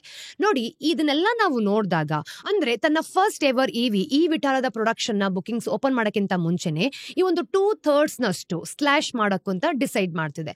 ಹಾಗೆ ಬಜಾಜ್ ಆಟೋ MD ರಾಜೀವ್ ಮತ್ತೆ ಬಜಾಜ್ ಹೇಳೋ ರೀತಿ, ಈ ಒಂದು ಕರ್ಬ್ಸ್ಗೆ ನಾವು ಉತ್ತರ ಕಂಡುಹಿಡಿತಿದೀವಿ, ಆದ್ರೆ ಪೂರ್ತಿಯಾಗಿ ಇಂಡಿಯನ್ ಇವಿ ಇಂಡಸ್ಟ್ರಿ ನಿಂತು ಹೋಗ್ಬೋದು ಅಂತ ಅವ್ರು ಹೇಳ್ತಿರೋದು. ಹಾಗೇನೆ ಇವಿ ವೆಹಿಕಲ್ಸ್ ಗಳಿಗೆ ಮೊದಲು ಹೊಡೆತ ಖಂಡಿತವಾಗ್ಲೂ ಬೀಳತ್ತೆ. ಈ ಸಪ್ಲೈ ಕ್ರಂಚ್ ಅನ್ನ ಇನ್ನು ಹೆಚ್ಚು ಕಾಲ ಮುಂದುವರಿತು ಅಂತಂದ್ರೆ ಪೆಟ್ರೋಲ್ ಡೀಸೆಲ್ ವೆಹಿಕಲ್ಸ್ ಗಳು ಕೂಡ ಪ್ರಾಬ್ಲಮ್ಸ್ ಅನ್ನ ಎದುರಿಸಬಹುದು. ಟಾಪ್ ಲೈನ್ ಏನು, ನಾವು ಹೆಚ್ಚು ಮಾಡ್ಬೇಕಾಗಿರೋದು ಏನು ಅಲ್ಲ, ಆದ್ರೆ ಕನಿಷ್ಠ ಶಾರ್ಟ್ ರನ್ ಅಲ್ಲಿ ಏನು ಕೂಡ ಇಲ್ಲ. ಕೊನೆಗೆ ಇದೊಂದು ಚೈನೀಸ್ ಗವರ್ಮೆಂಟ್ ಕ್ರಿಯೇಟ್ ಮಾಡ್ತಿರೋ ಪ್ರಾಬ್ಲಮ್, ಮತ್ತೆ ಅವರೊಬ್ಬರೇ ಯಾವುದೇ ರಿಲೀಫ್ ಕೊಡಬಲ್ಲರು ಅನ್ನೋದನ್ನ ನಾವು ನೋಡ್ಬೇಕು. ಹಾಗಾಗಿ ನಾವು ಬಹುಶಃ ಡಿಪ್ಲೊಮ್ಯಾಟಿಕ್ ಚಾನೆಲ್ ಗಳನ್ನೇ ನೋಡ್ಬೇಕಾಗತ್ತೆ. ಇನ್ನು ಚೈನೀಸ್ ಗವರ್ಮೆಂಟ್ ನಾವು ನೋಡಿದ್ರೆ ಹಿಂದೆಂದು ಸರಿಯುವಂತಹ ಕನ್ವಿನ್ಸ್ ಮಾಡೋದು ಏನು ಇಲ್ಲಿ ಕಾಣ್ತಿಲ್ಲ. ಅದೊಂದು ಚಾಲೆಂಜಿಂಗ್ ಟಾಸ್ಕ್ ಅಂತ ನಮ್ಗೆ ಅನ್ಸ್ಬೋದು. ಇದು ಭಾರತದ ಕಡೆ ಅಷ್ಟೇ, ಸ್ವಲ್ಪ ಒಂದು ಡಿಪ್ಲೊಮ್ಯಾಸಿ ಕೂಡ ಕಾಣಿಸತ್ತೆ. ನಮ್ಮ ಆಟೋ ಇಂಡಸ್ಟ್ರಿ ಚೈನಾಗೆ ಒಂದು ಹೈ ಲೆವೆಲ್ ಡೆಲಿಗೇಷನ್ಸ್ ಅನ್ನ ಕಳಿಸೋ ಪ್ಲಾನ್ ಮಾಡ್ತಿದೆ. ಅಲ್ಲಿ ಯಾವ್ದಾದ್ರೂ ಕೂಡ ರೀತಿಯ ರಿಲೀಫ್ಗಾಗಿ ನೆಗೋಷಿಯೇಟ್ ಮಾಡೋ ಭರವಸೆ ಇದೆ ಅಂತಾನು ಕೂಡ ಗೊತ್ತಾಗುತ್ತೆ. ನೋಡಿ, ಸದ್ಯಕ್ಕೆ 40 to 50 ಈ ಒಂದು ಆಟೋ ಕಂಪನಿ ಎಕ್ಸಿಕ್ಯೂಟಿವ್ಸ್ ಕೈಯಲ್ಲಿದೆ. ಇನ್ನು ಚೈನೀಸ್ ವೀಸಾಸ್ ಹಿಡಿದು ಕೂಡ ಕಾಯ್ತಾ ಇದ್ದಾರೆ. ಚೈನೀಸ್ ಮಿನಿಸ್ಟ್ರಿ ಆಫ್ ಕಾಮರ್ಸ್ ಈ ಒಂದು ಮೀಟಿಂಗ್ಸ್ ಗಾಗಿ ಒಪ್ಕೊಳ್ಳುತ್ತೆ ಅನ್ನೋ ಭರವಸೆ ಎಲ್ಲೋ ಒಂದ್ ಕಡೆ ಇರಬಹುದು. ಹಾಗೆ ಇಂಡಿಯನ್ ಗವರ್ಮೆಂಟ್ಸ್ ಕೂಡ ತಮ್ಮ ಒಂದು ಚೈನೀಸ್ ಈ ಒಂದು ಕೌಂಟರ್ ಪಾರ್ಟ್ಸ್ ಜೊತೆ ಡೈಲಾಗ್ ಅನ್ನ ಶುರು ಮಾಡುತ್ತೆ ಅಂತ ರಿಕ್ವೆಸ್ಟ್ ಮಾಡ್ಕೊಂಡಿದ್ದಾರೆ. ರೈಟ್ ನಾವು ಚೈನಾದಲ್ಲಿರೋ ಒಂದು ಭಾರತದ ಎಂಬಸಿ ಚೈನೀಸ್ ಗವರ್ಮೆಂಟ್ ಜೊತೆ ಟಚ್ ನಲ್ಲಿದೆ. ಹಾಗೆ ಈ ಒಂದು ಕಾಂಪ್ರಮೈಸ್ ಗಾಗಿ ಪುಷ್ ಮಾಡೋದಕ್ಕೂ ಸಹ ಟ್ರೈ ಮಾಡ್ತಿದ್ದಾರೆ. ನಮ್ಮ ಗವರ್ಮೆಂಟ್ ಈ ಒಂದು ಹೈ ಲೆವೆಲ್ ಟಾಕ್ಸ್ ಗಾಗಿ ಇದುವರೆಗೂ ಕೂಡ ಫಾರ್ಮಲಿ ಮಧ್ಯಪ್ರವೇಶ ಮಾಡೇ ಇಲ್ಲ. ಆದ್ರೆ ಬೇರೆ ಯಾವ್ದಾದ್ರೂ ವರ್ಕ್ ಆಗದಿದ್ರೆ ಖಂಡಿತವಾಗ್ಲೂ ಆನ್ ದ ಕಾರ್ಡ್ಸ್ ಫಾರ್ಮಲ್ ಆಗಿ ನಮ್ ದೇಶ ಮುಂದೆ ಹೋಗ್ಬೋದು. ನೋಡಿ, ಎರಡು ಇಂಡಿಯನ್ ಕಂಪನಿಗಳು ತಮ್ಮ ಒಂದು ಪ್ರಾಡಕ್ಟ್ ಮಿಕ್ಸ್ ಶಿಫ್ಟ್ ಮಾಡಬಹುದು, ಮತ್ತೆ ಒಂದು ಇವಿ ಆಫರಿಂಗ್ಸ್ ನ ಬದಲು ಫಾಸಿಲ್ ಫ್ಯೂಯಲ್ ವೆಹಿಕಲ್ಸ್ ಕಡೆಗೆ ಫೋಕಸ್ ಮಾಡಬಹುದು. ಅದು ಸ್ವಲ್ಪ ಶಾರ್ಟ್ ಟರ್ಮ್ ಪ್ರೆಷರ್ ಕಡಿಮೆ ಮಾಡಬಹುದು. ಆದ್ರೆ ನಾವು ಸಾಗಬೇಕಾದ್ರೆ ಬಯಸುವಂತ ಡೈರೆಕ್ಷನ್ ಖಂಡಿತವಾಗ್ಲೂ ಇರಲ್ಲ. ಒಂದ್ ರೀತಿಯಲ್ಲಿ ಹೇಳ್ಬೇಕು ಅಂತಂದ್ರೆ 2030 ಹೊತ್ತಿಗೆ ಭಾರತದಲ್ಲಿ ಮಾರಾಟ ಆಗೋ ಈ ಎಲ್ಲಾ ಕಾರ್ಸ್ ಗಳಲ್ಲಿ 30% ಇವಿಸ್ ಆಗಿರ್ಬೇಕು ಅನ್ನೋದು ಗವರ್ಮೆಂಟ್ ನ ಒಂದು ಗುರಿ. ಇದು ನಮ್ಮನ್ನ ಆ ಗೋಲ್ ಇಂದ ದೂರ ತಳ್ಳುತ್ತೆ ಅಷ್ಟೇ. ಇನ್ನು 3, ಈ ಒಂದು ಮ್ಯಾಗ್ನೆಟ್ಸ್ ನಾವು ನೋಡಿದಾಗ ಇಂಪೋರ್ಟ್ ಮಾಡಿಕೊಂಡು ಅವುಗಳನ್ನ ಬಳಸಿ ಕಾಂಪೊನೆಂಟ್ಸ್ ಗಳನ್ನ ಬಿಲ್ಡ್ ಮಾಡೋ ಬದಲು ಇಂಡಿಯನ್ ಕಂಪನಿಗಳು ಪೂರ್ತಿಯಾಗಿ ಪಾರ್ಟ್ಸ್ ನ ವಿದೇಶದಿಂದ ಇಂಪೋರ್ಟ್ ಮಾಡ್ಕೊಳ್ಬಹುದು. ಉದಾಹರಣೆಗೆ ನಾವು ಪೂರ್ತಿ ಈ ಒಂದು ಮೋಟಾರ್ಸ್ ಅಥವಾ ಒಂದು ಸಬ್ ಅಸೆಂಬ್ಲಿಯಿಂದ ವಿದೇಶದಿಂದ ಕೊಳ್ಬಹುದು. ಇನ್ನು ಚೈನಾ ನಿಖರವಾಗಿ ನಾವು ಇದನ್ನೇ ಮಾಡ್ಬೇಕು ಅಂತ ಬಯಸ್ತಿರೋ ಚಾನ್ಸ್ ಇದೆ. ಆದ್ರೆ ಅದು ಹಾರಬ್ಲಿ ಎಕ್ಸ್ಪೆನ್ಸಿವ್ ಆಗ್ಬೋದು. ನೋಡಿ, ನಾವು ಹೇಗೆ ಒಂದು ಡೀಲ್ ನ ಮಾಡ್ಕೊಂಡು ಈ ಹರ್ಡಲ್ಸ್ ನ ದಾಟ್ತೀವಿ ಅಂತ ಅನ್ಕೊಳ್ಳಿ, ಪ್ರಾಬ್ಲಮ್ ಅಲ್ಲಿಗೆ ಖಂಡಿತವಾಗ್ಲೂ ಮುಗಿಯೋದಿಲ್ಲ. ನಾವು ಮುಂದೆ ದಾರಿಯಲ್ಲಿ ಸುಲಭವಾಗಿ ಇನ್ನೊಂದು ಅಡಚಣೆ ಖಂಡಿತವಾಗ್ಲೂ ಬರ್ಬೋದು. ಒಂದ್ ರೀತಿಯಲ್ಲಿ ನಮ್ಮ ಸಂಕಷ್ಟದ ಪರಿಸ್ಥಿತಿ ಈ ಒಂದು ಬ್ಯಾನ್ಸ್ ಗಳು ಎಷ್ಟೊಂದು ಈ ರೀತಿ ಕ್ರಿಯೇಟ್ ಆಗ್ತಿದೆ ಅನ್ನೋದ್ರ ನೋಡಿದ್ರೆ ಚೈನಾಗೆ ಕನ್ವಿನ್ಸ್ ಮಾಡುತ್ತೆ ಅಷ್ಟೇ. ಅಂದ್ರೆ ಪ್ರತಿ ಸಲ ಒಂದು ಯಾವ ರೀತಿಯಾದ್ರೂ ಪ್ರಾಬ್ಲಮ್ಗಳು ಬಂದ್ರೆ ನಮ್ ದೇಶ ಏನಾದ್ರೂ ಟೆನ್ಷನ್ ಮಾಡ್ಕೊಂಡು ಅದನ್ನ ಕ್ಲಿಯರ್ ಮಾಡುತ್ತೆ. ಇದು ಮುಂದೆ ನಮ್ಗೆ ಯಾವ ರೀತಿ ಒಂದು ದಾರಿ ಕೊಡ್ಬೋದು ಅನ್ನೋದನ್ನ ನಾವು ಮುಂದಿನ ದಿನಗಳಲ್ಲಿ ಕಾದು ನೋಡ್ಬೇಕು. ಒಟ್ಟಲ್ಲಿ ಗವರ್ಮೆಂಟ್ಗೆ ಇದು ಚೆನ್ನಾಗಿ ಅರ್ಥ ಆಗಿದೆ. ರೇರ್ ಅರ್ತ್ ಮ್ಯಾಗ್ನೆಟ್ಸ್ ಗಳಿಗಾಗಿ ಒಂದು PLI ಪ್ರೋಗ್ರಾಮ್ ತರೋದಕ್ಕೂ ಕೂಡ ಟ್ರೈ ಮಾಡ್ತಿದೆ. ಆದ್ರೆ ಅದೊಂದು ಮಲ್ಟಿ ಡಿಕೇಡ್ ಪ್ರಾಜೆಕ್ಟ್. ಚೈನಾ ತನ್ನ ಒಂದು ರೇರ್ ಅರ್ತ್ ಡಾಮಿನೆನ್ಸ್ ನ 1980s ಇಂದ ಬಿಲ್ಡ್ ಮಾಡ್ತಾ ಬಂದಿದೆ. ನಾವು ಅದೇ ಈ ಒಂದು ವಿಷಯನ ಟ್ರೈ ಮಾಡ್ತಿದೀವಿ ಅಂತಂದ್ರೆ ಸಾವಿರಾರು ಕೋಟಿ ಇನ್ವೆಸ್ಟ್ಮೆಂಟ್ ಮತ್ತೆ ಬೇಕಾದಷ್ಟು ವರ್ಷಗಳ ಕಾಲ ಈ ಒಂದು ಸಮಯದಲ್ಲಿ ನಾವು ಕಾಯ್ಬೇಕು. ಇಂತಹ ಇನ್ವೆಸ್ಟ್ಮೆಂಟ್ಸ್ ಭಾರತವನ್ನ ದೂರದ ಫ್ಯೂಚರ್ ನಲ್ಲಿ ಸೇಫ್ ಗಾರ್ಡ್ ಮಾಡಬಹುದು. ಆದ್ರೆ ಇದೇನು ಕೂಡ ಸದ್ಯಕ್ಕೆ ಒಂದು ಫಲ ಕೊಡುವಂತಹ ಬೆಟ್ ಖಂಡಿತವಾಗ್ಲೂ ಅಲ್ಲ. ಇನ್ನು ಮಾರ್ಕೆಟ್ ಮೇಲೆ ಎಷ್ಟೇ ದೊಡ್ಡ ಗ್ರಿಪ್ ಇದ್ರೂ ಕೂಡ ರೇರ್ ಅರ್ತ್ ಇರೋದು ಚೈನಾ ಒಂದೇ ದೇಶದಲ್ಲ, ಆಸ್ಟ್ರೇಲಿಯಾ ಮತ್ತೆ ಬ್ರೆಜಿಲ್ ತರದ ದೇಶಗಳಿಗೆ ರೇರ್ ಅರ್ತ್ ಪ್ರೊಡ್ಯೂಸ್ ಮಾಡೋ ಅಬಿಲಿಟಿ ಇದೆ. ಅವರ ಕೆಪಾಸಿಟಿ ಇನ್ನೂ ಕೂಡ ಸಾಧಾರಣ ಆಗಿದ್ರು ಸಾಕಷ್ಟು ಬಿಸ್ನೆಸ್ ಅವರ ಕಡೆಗೆ ಹೋದ್ರೆ ಕಾಲಕ್ರಮೇಣ ಅವರು ನಮ್ಮ ಒಂದು ನೀಡ್ಸ್ ಅನ್ನ ಸಪ್ಲೈ ಮಾಡೋದಕ್ಕೆ ಬೆಟರ್ ಇಕ್ವಿಪೈಡ್ ಆಗ್ಬೋದು. ಈಗ ಮುಂದಿನ ಸ್ಟೋರಿಯಲ್ಲಿ ನಮ್ಮ ಬೆಂಗಳೂರಿಗೆ TDRಗೆ ಹೊಸ ರೂಲ್ಸ್ ಬಂದಿದೆ. ಇದರಿಂದ ನಾವು ಒಂದು ಬಿಲ್ಡಿಂಗ್ ಮಾರಾಟ ಆಗಿರ್ಬೋದು, ಅದರ ರೈಟ್ಸ್ ಆಗಿರ್ಬೋದು ತುಂಬಾ ಸುಲಭ ಆಗಿರೋದ್ರ ಬಗ್ಗೆ ಡಿಸ್ಕಸ್ ಮಾಡೋಣ. ಇದನ್ನ ಇಮ್ಯಾಜಿನ್ ಮಾಡ್ಕೊಳ್ಳಿ, ಬೆಂಗಳೂರಿನಲ್ಲಿ ನಿಮ್ಗೆ ಒಂದು ಸ್ವಂತ ಲ್ಯಾಂಡ್ ಇದೆ, ಆದ್ರೆ ಗವರ್ಮೆಂಟ್ ಅದನ್ನ ಕೇಳ್ತಾ ಇದೆ. ಅವ್ರಿಗೆ ಆ ಲ್ಯಾಂಡ್ ಒಂದು ಹೊಸ ರೋಡ್ ಮಾಡೋದಕ್ಕೆ ಬೇಕಾಗಿರ್ಬೋದು, ಆದ್ರೆ ಅವರು ನಿಮ್ಗೆ ಯಾವುದೇ ಒಂದು ಕ್ಯಾಶ್ ಕಾಂಪನ್ಸೇಟ್ ನ ಮಾಡೋದಿಲ್ಲ. ಹಾಗಾದ್ರೆ ಅವ್ರು ನಿಮ್ಗೆ ಹೇಗೆ ನ್ಯಾಯವನ್ನ ಒದಗಿಸ್ಕೊಡ್ತಾರೆ? ಸರಿ, ಕೆಲವೊಮ್ಮೆ ಅವ್ರು ನಿಮ್ಗೆ TDR ಅಂದ್ರೆ ಈ ಒಂದು ಟ್ರಾನ್ಸ್ಫರಬಲ್ ಡೆವಲಪ್ಮೆಂಟ್ ರೈಟ್ಸ್ ಅನ್ನೋ ಒಂದು ಸ್ಪೆಷಲ್ ಸರ್ಟಿಫಿಕೇಟ್ ಕೊಡ್ತಾರೆ. ಇದು ನಿಮ್ಗೆ ಸಿಟಿಯ ಬೇರೆಲ್ಲೋ ಕೂಡ ಬಿಲ್ಡ್ ಮಾಡೋ ಹಕ್ಕನ್ನ ಕೊಡ್ಬೋದು. ಇನ್ನು ಈ ಸಿಸ್ಟಮ್ ಅಂದ್ಕೊಂಡಷ್ಟು ಚೆನ್ನಾಗಿ ಯಾವಾಗ್ಲೂ ಕೂಡ ಕೆಲಸ ಮಾಡಲ್ಲ. ಆದ್ರೆ ಇತ್ತೀಚೆಗೆ ಕರ್ನಾಟಕ ಈ ಒಂದು ರೆಜಿಮೆ ಏನಿದೆ ಕೆಲವು ದೊಡ್ಡ ಒಂದು ಚೇಂಜಸ್ ಅನ್ನ ಅನೌನ್ಸ್ ಮಾಡ್ತಿದೆ. ಇದರಿಂದ ಇದು ಚೆನ್ನಾಗಿ ವರ್ಕ್ ಆಗ್ಬೋದು ಕೂಡ. ನೀವೀಗ ಈ ಒಂದು TDR ಸರ್ಟಿಫಿಕೇಟ್ಸ್ ಅನ್ನ ನಿಮ್ಮ ಲ್ಯಾಂಡ್ ಎಲ್ಲೇ ಇರಲಿ ಪೂರ್ತಿ ಗ್ರೇಟರ್ ಬ್ಯಾಂಗ್ಳೂರ್ ಏರಿಯಾದಲ್ಲಿ ಎಲ್ಲಾದ್ರೂ ಕೂಡ ಬಳಸಬಹುದು. ಈ ಒಂದೇ ಒಂದು ಚೇಂಜ್ ಅನ್ನ ನಾವು ನೋಡಿದಾಗ ಈ TDR ಸರ್ಟಿಫಿಕೇಟ್ಸ್ ಗಳಿಗೆ ನಿಜವಾದ ಪರ್ಪಸ್ ಕೊಟ್ಟಿದೆ ಅನ್ಸುತ್ತೆ. ಅವು ತುಂಬಾನೇ ವ್ಯಾಲ್ಯೂಬಲ್ ಮತ್ತೆ ಲಿಕ್ವಿಡ್ ಕೂಡ ಆಗಿದೆ ನೋಡಿ. ಈ ಕಾನ್ಸೆಪ್ಟ್ ಏನ್ ಹೊಸತಲ್ಲ ಬಿಡಿ. ಇದು ಯುನೈಟೆಡ್ ಸ್ಟೇಟ್ಸ್ ಅಲ್ಲಿ 1970ರ ದಶಕದಲ್ಲಿ ಶುರುವಾಗಿದ್ದು. ಆಗ ನ್ಯೂಯಾರ್ಕ್ ಒಂದು ಹಿಸ್ಟಾರಿಕ್ ಬಿಲ್ಡಿಂಗ್ಸ್ ಗಳನ್ನ ಪ್ರಿಸರ್ವ್ ಮಾಡೋದಕ್ಕೆ ಟ್ರೈ ಮಾಡ್ತಿತ್ತು. ಇವತ್ತು ಇಂತಹ ಒಂದು TDR ಸಿಸ್ಟಮ್ 200ಕ್ಕೂ ಹೆಚ್ಚು ಅಮೆರಿಕನ್ ಸಿಟೀಸ್ ನಲ್ಲಿ ಆಪರೇಟ್ ಆಗ್ತದೆ. ಬ್ರೆಜಿಲ್ ನ ಒಂದು ಸಾ ಪಾಲ್ ಇದನ್ನ ಹೆಚ್ಚು ಮುಂದೆ ಹೋಗಿ CEPAC ಅಂತ ಒಂದನ್ನ ಕ್ರಿಯೇಟ್ ಮಾಡಿದೆ. ಬೇಸಿಕ್ಲಿ ನಾವು ನೋಡಿದಾಗ ಇದು TDR ಸರ್ಟಿಫಿಕೇಟ್ಸ್, ಅದನ್ನ ನೀವು ಸ್ಟಾಕ್ ಎಕ್ಸ್ಚೇಂಜ್ ನಲ್ಲಿ ಶೇರ್ಸ್ ತರ ಟ್ರೇಡ್ ಮಾಡಬಹುದು. ಚೈನಾ ಕೂಡ ಈ ಒಂದು ಡಿಪಿಯಾ ಅಥವಾ ಒಂದು ಲ್ಯಾಂಡ್ ಟಿಕೆಟ್ಸ್ ಅನ್ನ ತಗೊಂಡು ತನ್ನ ಒಂದು ವರ್ಷನ್ ಅನ್ನ ಇಲ್ಲಿ ನೋಡ್ಕೊಂಡಿದೆ. ಇನ್ನು ಮುಂಬೈ 1991ರಲ್ಲಿ TDR ಟ್ರೈ ಮಾಡಿದ ಮೊದಲ ಒಂದು ಏಷ್ಯನ್ ಸಿಟಿ, ಹಾಗೇನೆ ಅದೊಂದು ಗೇಮ್ ಚೇಂಜರ್ ಆಗಿತ್ತು ಕೂಡ. ಆ ಸಮಯದಲ್ಲಿ ಸಿಟಿ ಅಂದ್ರೆ ರೋಡ್ಸ್ ಮತ್ತೆ ಇನ್ಫ್ರಾ ಬಿಲ್ಡ್ ಮಾಡೋದಕ್ಕೆ ಟ್ರೈ ಮಾಡ್ತಿತ್ತು, ಆದ್ರೂ ಕೂಡ ಲ್ಯಾಂಡ್ ಕೊಳ್ಳೋದಕ್ಕೆ ಅವ್ರ ಹತ್ರ ಹಣ ಇರಲಿಲ್ಲ. ಇನ್ನು ಕನಿಷ್ಠ ಮಾರ್ಕೆಟ್ ರೇಟ್ಸ್ ಅನ್ನ ನಾವು ನೋಡಿದಾಗ ಅಲ್ಲಿ ಯಾವುದೇ ರೀತಿ ಅಷ್ಟು ಒಂದು ಪ್ರಿಸರ್ವ್ ಮಾಡ್ಕೊಳ್ಳೋ ರೀತಿ ಇರಲಿಲ್ಲ. ಇನ್ನು TDR ಇದನ್ನ ಸಾಲ್ವ್ ಮಾಡ್ತು. ಇದಕ್ಕಿಂತ ಅವರ ಒಂದು ಲ್ಯಾಂಡ್ ನ ಫ್ರೀ ಆಗಿ ತಗೊಂಡು ಓನರ್ಸ್ಗೆ ಬದಲಿಗೆ ಆ ಒಂದು ವ್ಯಾಲ್ಯೂಬಲ್ ಸರ್ಟಿಫಿಕೇಟ್ಸ್ ಅನ್ನ ಕೊಡಬಹುದಾಗಿತ್ತು. ಹೈದರಾಬಾದ್ ಕೂಡ ಇದೇ ಫಾಲೋ ಮಾಡ್ತು, ಒಂದು ಡಿಜಿಟಲ್ ಟ್ವಿಸ್ಟ್ ಜೊತೆಗೆ. ಅವರು 2020ಯಲ್ಲಿ ಭಾರತದ ಮೊದಲ ಒಂದು fully online TDR system create ಮಾಡಿದ್ರು. ಅಲ್ಲಿ ಪೂರ್ತಿ ಒಂದು ಸಿಸ್ಟಮ್ ಕಂಪ್ಯೂಟರೈಸ್ಡ್ ಆಗಿದೆ. ಆ ಸಿಸ್ಟಮ್ ನಾವು ನೋಡಿದಾಗ ಆಶ್ಚರ್ಯಕರವಾಗೂ ಕೂಡ ಚೆನ್ನಾಗಿ ಮೆಚೂರ್ಡ್ ಆಗಿದೆ. ಅಲ್ಲಿನ ಒಂದು ಪ್ರಾಪರ್ಟಿ ಓನರ್ಸ್ ಕ್ಯಾಶ್ ಕಾಂಪನ್ಸೇಷನ್ಗೆ ಹೋಲಿಸಿದ್ರೆ 4 ಪಟ್ಟು ಹೆಚ್ಚು ಬೆನಿಫಿಟ್ಸ್ ಅನ್ನ ಪಡ್ಕೊಂಡಿದ್ದಾರೆ. ಮತ್ತೆ ಸಿಟಿ ಕೂಡ ಇದುವರೆಗೂ 550ಗೂ ಹೆಚ್ಚು TDR ಸರ್ಟಿಫಿಕೇಟ್ಸ್ ಇಶ್ಯೂ ಮಾಡ್ತಿದೆ. ಇನ್ನು ಅಹಮದಾಬಾದ್ ಈ ಒಂದು ಯುನೆಸ್ಕೋ ವರ್ಲ್ಡ್ ಹೆರಿಟೇಜ್ ಸಿಟಿ ಆದಾಗ ಹೆರಿಟೇಜ್ ಕನ್ಸರ್ವೇಷನ್ ಗಾಗಿ TDR ನ ಬಳಸಿಕೊಂಡು ತನ್ನದೇ ಆದ ಟ್ವಿಸ್ಟ್ ನ ಟ್ರೈ ಮಾಡ್ತು. ದುಃಖದ ವಿಷಯ ಅಂತಂದ್ರೆ ಅಷ್ಟೇನು ಚೆನ್ನಾಗಿ ವರ್ಕ್ ಆಗಲಿಲ್ಲ. ಇನ್ನು 9 ವರ್ಷಗಳಲ್ಲಿ ಕೇವಲ 81 ಹೆರಿಟೇಜ್ ಪ್ರಾಪರ್ಟೀಸ್ ಗಳಿಗೆ TDR ಸರ್ಟಿಫಿಕೇಟ್ಸ್ ಗಳು ಸಿಕ್ಕಿದೆ. ಇದಕ್ಕೆ ಮುಖ್ಯ ಕಾರಣ ಪ್ರಾಸೆಸ್ ತುಂಬಾ ಟೈಮ್ ತಗೊಳುತ್ತೆ, ಮತ್ತೆ ಕಾಂಪನ್ಸೇಷನ್ ಕೂಡ ತುಂಬಾನೇ ಕಮ್ಮಿ ಇದೆ ಅಂತ. ಇನ್ನು ಬೆಂಗಳೂರು ಕೂಡ ಈ ಗೇಮ್ಗೆ ಬಂತು, ಆದ್ರೆ ಇಲ್ಲಿವರೆಗೂ ನಾವು ನೋಡಿದಾಗ ಅವನ್ನ ತುಂಬಾ ಯೂಸ್ಫುಲ್ ಮಾಡ್ಕೊಳ್ಳೋದಕ್ಕೆ ಒದ್ದಾಡ್ತಿದೆ. ಬ್ಯಾಂಗ್ಳೂರ್ 2005 ನಲ್ಲಿ TDRs ನ ಇಂಟ್ರೊಡ್ಯೂಸ್ ಮಾಡ್ತು. ನಾವು ಬೇಸಿಕಲಿ ನೋಡಿದಾಗ ಮುಂಬೈನ ಮಾಡೆಲ್ ಕಾಪಿ ಮಾಡಿಕೊಂಡು ಆರಂಭದಲ್ಲಿ ಇದು ಪ್ರಾಮಿಸಿಂಗ್ ಆಗಿ ಕಾಣ್ತಿತ್ತು ಕೂಡ. ಸಿಟಿ ಫಾಸ್ಟ್ ಆಗಿ ಬೆಳೀತಿತ್ತು. ಇನ್ನು ಲ್ಯಾಂಡ್ ಎಕ್ಸ್ಪೆನ್ಸಿವ್ ಆಗಿತ್ತು ಕೂಡ. ಹಾಗೇನೆ ಇನ್ಫ್ರಾನಲ್ಲಿ ನಾವು ನೋಡಿದಾಗ ತುಂಬಾ ಸ್ಪಷ್ಟವಾದ ಅವಶ್ಯಕತೆ ಕಾಣುತ್ತೆ. ಆದ್ರೆ ಈ ಒಂದು 2010ರ ಹೊತ್ತಿಗೆ ಪ್ರಾಬ್ಲಮ್ಸ್ಗಳು ಸ್ಪಷ್ಟವಾಗಿ ಕಾಣಿಸೋದಕ್ಕೆ ಶುರುವಾಗಿರೋದು. ಪೂರ್ತಿ ಸಿಸ್ಟಮ್ ಡಿಲೇಸ್ ಆದ್ಮೇಲೆ ಕರಪ್ಷನ್ ಮತ್ತೆ ಈ ಒಂದು ಇನ್ ಅಡ್ವೊಕೇಟ್ ಕಾಂಪನ್ಸೇಷನ್ ಗಳಿಂದ ತುಂಬ ಹೋಗಿತ್ತು. ಆನ್ ದ ಗ್ರೌಂಡ್ ಎಲ್ಲ ನಡೆದಿದ್ದು ಈ ರೀತಿ. ಲ್ಯಾಂಡ್ ಓನರ್ಸ್ TDR ಆಫರ್ಸ್ ನ ರಿಜೆಕ್ಟ್ ಮಾಡಿದ್ರು. ಇನ್ನು ಗವರ್ಮೆಂಟ್ ಕಾಂಪನ್ಸೇಷನ್ ಗಾಗಿ ಆಫರ್ ಮಾಡ್ತಿದ್ದ ಡೆವಲಪ್ಮೆಂಟ್ ರೈಟ್ಸ್ ಜನ ಏನನ್ನ ಬಿಟ್ಟು ಹೋಗ್ಬೇಕು ಅಂತಾನು ಎಕ್ಸ್ಪೆಕ್ಟ್ ಮಾಡಲಾಗ್ತಿತ್ತು. ಅದರ ಒಂದು ಗೈಡೆನ್ಸ್ ವ್ಯಾಲ್ಯೂಗೆ ಲಿಂಕ್ ಆಗಿತ್ತು ಕೂಡ. ಈ ಗೈಡೆನ್ಸ್ ವ್ಯಾಲ್ಯೂ ನಿಜವಾಗ್ಲೂ ಯಾವುದಕ್ಕೂ ಲಿಂಕ್ ಆಗಿರ್ಲಿಲ್ಲ ಅಂತ ತೋರಿಸ್ತಿತ್ತು. ಮತ್ತೆ ಮಾರ್ಕೆಟ್ ರೇಟ್ಸ್ ನಿಂದ 30 to 50% ಕಡಿಮೆ ಇತ್ತು. ಹಾಗಾಗಿ ಲ್ಯಾಂಡ್ ಓನರ್ಸ್ ಈ ಒಂದು ಲೋ ಬಾಲ್ಡ್ ಆಫರ್ಸ್ ಗಳನ್ನ ಸಿಂಪ್ಲಿ ರೆಫ್ಯೂಸ್ ಮಾಡ್ತಿದ್ರು. ಈ ಆಫರ್ಸ್ ರಿಜೆಕ್ಟ್ ಮಾಡೋ ಹಿಂದಿನ ಮೋಟಿವೇಶನ್ಸ್ ನೋಡಿದಾಗ ಪೂರ್ತಿಯಾಗಿ ಜಸ್ಟಿಫೈ ಆಗಿತ್ತು ಕೂಡ. ಇದರಿಂದ ಲ್ಯಾಂಡ್ ಡಿಲೇ ಆಗಿತ್ತು.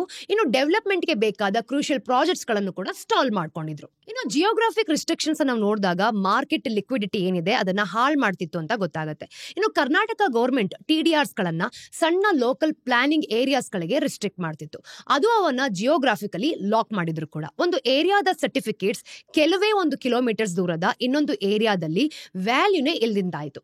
ಯಾಕೆ ಅಂತಂದ್ರೆ ಅವು ಬೇರೆ ಜ್ಯೂರಿಸ್ಡಿಕ್ಷನ್ ಅಡಿಯಲ್ಲಿ ಬರ್ತಿತ್ತು. ಇನ್ನು ಡೆವಲಪ್ಮೆಂಟ್ ರೈಟ್ಸ್ ಗಾಗಿ ಒಂದೇ ಎಫಿಷಿಯಂಟ್ ಸಿಟಿ ವೈಡ್ ಮಾರ್ಕೆಟ್ ಇರೋ ಬದಲು ಇದು ಡಜನ್ ಗಟ್ಲೆ ಸಣ್ಣ ಒಂದು ಇಲಿಕ್ವೈಡ್ ಮಾರ್ಕೆಟ್ ನ ಸೃಷ್ಟಿಸುತ್ತದೆ ನೋಡಿ.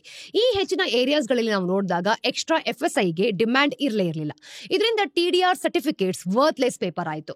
ಈ ಪ್ರಾಸೆಸ್ ಒಂದು ಬ್ಯೂರೋಕ್ರಾಟಿಕ್ ನೈಟ್ ಮೇರ್ ಆಗಿತ್ತು ಬಿಡಿ. TDR ಸರ್ಟಿಫಿಕೇಟ್ ಪಡ್ಕೊಳ್ಳೋದಕ್ಕೆ ಮಲ್ಟಿಪಲ್ ಡಿಪಾರ್ಟ್ಮೆಂಟ್ಸ್ ಗಳಿಂದ ಅಪ್ರೂವಲ್ ಬೇಕಾಗಿತ್ತು. ಹೆಚ್ಚಾಗಿ 6 ತಿಂಗಳಿಂದ 2 ವರ್ಷ. ಇನ್ನು 1000ಕ್ಕೂ ಹೆಚ್ಚು ಫೈಲ್ಸ್ ಗಳು ಅಪ್ರೂವಲ್ಸ್ಗಾಗಿ ಸಿವಿಕ್ ಅಥಾರಿಟೀಸ್ ಹತ್ರ ಸುಮ್ಮನೆ ಸ್ಟಕ್ ಆಗಿತ್ತು. ಇನ್ನು ಹಲವಾರು ಲ್ಯಾಂಡ್ ಓನರ್ಸ್ ತಮ್ಮ ಒಂದು ಆತ್ಮವಿಶ್ವಾಸನ ಬಿಟ್ಬಿಟ್ಟಿದ್ರು. ಹಾಗೇನೆ ರೂರಲ್ ಲ್ಯಾಂಡ್ ಓನರ್ಸ್ ಅನ್ನ ನಾವು ನೋಡಿದಾಗ ಅರ್ಬನ್ ಪ್ರಾಪರ್ಟಿಗೆ ಈ ಒಂದು ಓನರ್ಸ್ ಏನಿರ್ತಾರೆ ಅವ್ರಿಗೆ ಕಂಪೇರ್ ಮಾಡಿದ್ರೆ ಈ ಒಂದು ವ್ಯತ್ಯಾಸಗಳು ಜಾಸ್ತಿ ಇರ್ತಿತ್ತು. ಹೈವೇ ಅಥವಾ ಏರ್ಪೋರ್ಟ್ಸ್ ತರದ ಒಂದೇ ಪಬ್ಲಿಕ್ ಪ್ರಾಜೆಕ್ಟ್ಸ್ ಗಾಗಿ ಲ್ಯಾಂಡ್ ತಗೊಂಡ್ರು ಸಹ ಒಬ್ಬ ಫಾರ್ಮರ್ಗೆ ಈ ಒಂದು ಬೇಸಿಕ್ ಕಾಂಪನ್ಸೇಷನ್ ಸಿಕ್ಕಿದ್ರೆ ಒಬ್ಬ ಅರ್ಬನ್ ಲ್ಯಾಂಡ್ ಓನರ್ಗೆ ಪ್ರೀಮಿಯಂ TDR ರೇಟ್ ಸಿಕ್ತಿತ್ತು. ಇದು ಈ ಮೆಕ್ಯಾನಿಸಮ್ ನ ಅಟ್ರಾಕ್ಟಿವ್ನೆಸ್ ಏನಿರುತ್ತೆ ಅಂದ್ರೆ ಕೆಲವೇ ಜನರಿಗೆ ಲಿಮಿಟೆಡ್ ಆಗಿದ್ದು. ಇನ್ನು 2018-19 ಸುಮಾರಲ್ಲಿ ನಾವು ನೋಡಿದಾಗ ಕರಪ್ಷನ್ ಸ್ಕ್ಯಾಂಡಲ್ಸ್ ಗಳು ತುಂಬಾ ಜಾಸ್ತಿ ಆಗೋಯ್ತು. ಪೊಲಿಟಿಷಿಯನ್ಸ್ ಮತ್ತೆ ಅಫಿಷಿಯಲ್ಸ್ ಪರ್ಸನಲ್ಗೆ ಬೆನಿಫಿಟ್ಸ್ ಗಳಿಗೋಸ್ಕರ TDR ವ್ಯಾಲ್ಯೂಯೇಷನ್ ಮ್ಯಾನಿಪುಲೇಟ್ ಮಾಡ್ತಿದ್ದಾರೆ ಅನ್ನೋ ಒಂದು ಅಲಿಗೇಷನ್ಸ್ ಜೊತೆಗೆ ಕೆಲವರಂತೂ ನಿಜವಾಗ್ಲೂ ಕೂಡ ಅಕ್ವೈರ್ ಮಾಡಿದ ಲ್ಯಾಂಡ್ಗೂ TDR ಸರ್ಟಿಫಿಕೇಟ್ಸ್ ನ ಪಡ್ಕೊಂಡ್ರು. ಆದ್ರೆ ಜೆನ್ಯೂನ್ ಲ್ಯಾಂಡ್ ಓನರ್ಸ್ ಕಾಂಪನ್ಸೇಷನ್ಗಾಗಿ ವರ್ಷಾನುಗಟ್ಲೆ ಕಾಯ್ತಾ ಇದ್ರು ಗೊತ್ತಾ. 2020 ಹೊತ್ತಿಗೆ ಸಿಸ್ಟಮ್ ಎಷ್ಟು ಪೂರ್ತಿಯಾಗಿ ಹಾಳಾಗೋಯ್ತು ಅಂತಂದ್ರೆ ಕರ್ನಾಟಕ ಗೌರ್ಮೆಂಟ್ ಈ ಒಂದು TDR ನ ಪೂರ್ತಿಯಾಗಿ ಸಸ್ಪೆಂಡ್ ಮಾಡೋ ರೀತಿ ಮುಂದೆ ಹೆಜ್ಜೆನ ತಗೊಳ್ತು. 2 ವರ್ಷಗಳ ಕಾಲ ಗೌರ್ಮೆಂಟ್ ನ ಸಿಸ್ಟಮ್ ನ ನೋಡಿದಾಗ ಪೂರ್ತಿಯಾಗಿ ರೀಡಿಸೈನ್ ಮಾಡೋ ತನಕ ಯಾವುದೇ ಹೊಸ TDR ಸರ್ಟಿಫಿಕೇಟ್ಸ್ ಇಶ್ಯೂ ಮಾಡಿರಲಿಲ್ಲ. ಕೊನೆಗೆ ಕರ್ನಾಟಕ ಟೌನ್ ಮತ್ತೆ ಕಂಟ್ರಿ ಈ ಒಂದು ಪ್ಲಾನಿಂಗ್ ಆಕ್ಟ್ 2021ಗೆ ಸಿಸ್ಟಮ್ ಒಂದು ಟರ್ನ್ ಅರೌಂಡ್ ನ ನೋಡ್ಕೊಳ್ತು. ಇದೊಂದು ಲೀಗಲ್ ಫ್ರೇಮ್ ವರ್ಕ್ ನ ಕಾಂಪ್ರಹೆನ್ಸಿವ್ ಓವರ್ ಹೌಲ್ ಆಗಿತ್ತು ಗೊತ್ತಾ.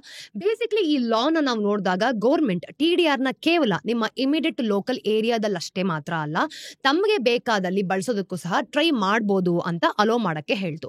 ಅದು ಲ್ಯಾಂಡ್ ನ ವ್ಯಾಲ್ಯೂ ಮಾಡೋದಕ್ಕೆ ಹೆಚ್ಚು ಮಾರ್ಕೆಟ್ ಓರಿಯೆಂಟೆಡ್ ಅಪ್ರೋಚ್ ಕಡೆಗೂ ಕೂಡ ಶಿಫ್ಟ್ ಆಯಿತು. ಆದ್ರೆ ತುಂಬಾ ಕಾಲದವರೆಗೆ ನಾವು ನೋಡಿದಾಗ ಇದು ಪ್ರಾಕ್ಟೀಸ್ ಅಲ್ಲಿ ರಿಫ್ಲೆಕ್ಟ್ ಆಗಿರಲಿಲ್ಲ. ಇದು ನಮ್ಮನ್ನ ಇವತ್ತಿಗೆ ತಗೊಂಬಂದ್ ಕೊಡುತ್ತೆ. ಕರ್ನಾಟಕ ಕೊನೆಗೂ ಕೂಡ ಆ ಒಂದು 2021 ಕಾನೂನನ್ನ ಆಕ್ಟಿವೇಟ್ ಮಾಡಿದೆ ಅಂತ ಗೊತ್ತಾಗುತ್ತೆ ನೋಡಿ. TDR ಸರ್ಟಿಫಿಕೇಟ್ಸ್ ನ ಈಗ ಪೂರ್ತಿ ಗ್ರೇಟರ್ ಬ್ಯಾಂಗ್ಳೂರ್ ಏರಿಯಾದಲ್ಲಿ ಎಲ್ಲಾದ್ರೂ ಕೂಡ ಬಳಸಬಹುದು ಅಂತ ಅಫಿಷಿಯಲಿ ಅನೌನ್ಸ್ ಮಾಡಿದೆ. ಇದು ಗೌರ್ಮೆಂಟ್ 2021ರಲ್ಲಿ ಗಿಫ್ಟ್ ಕಾರ್ಡ್ಸ್ ನ ಮಲ್ಟಿಪಲ್ ಸ್ಟೋರ್ಸ್ ಅಲ್ಲಿ ವ್ಯಾಲಿಡ್ ಮಾಡಬಹುದು ಅಂತ ಹೇಳ್ತಿದ್ರು. ಆದ್ರೆ ನಾವು ಆ ಅಲೋ ಮಾಡೋದಕ್ಕೆ ಡಿಸೈಡ್ ಮಾಡಿದ್ರೆ ಮಾತ್ರ ಅಂತ ಲಾನ ಪಾಸ್ ಮಾಡಿ ಅಂತ ಹೇಳಿರೋದು. ಅಂದ್ರೆ ಸುಮ್ನೆ ಬಿಟ್ಟ ಹಾಗೆ ಅಂತಲ್ಲ.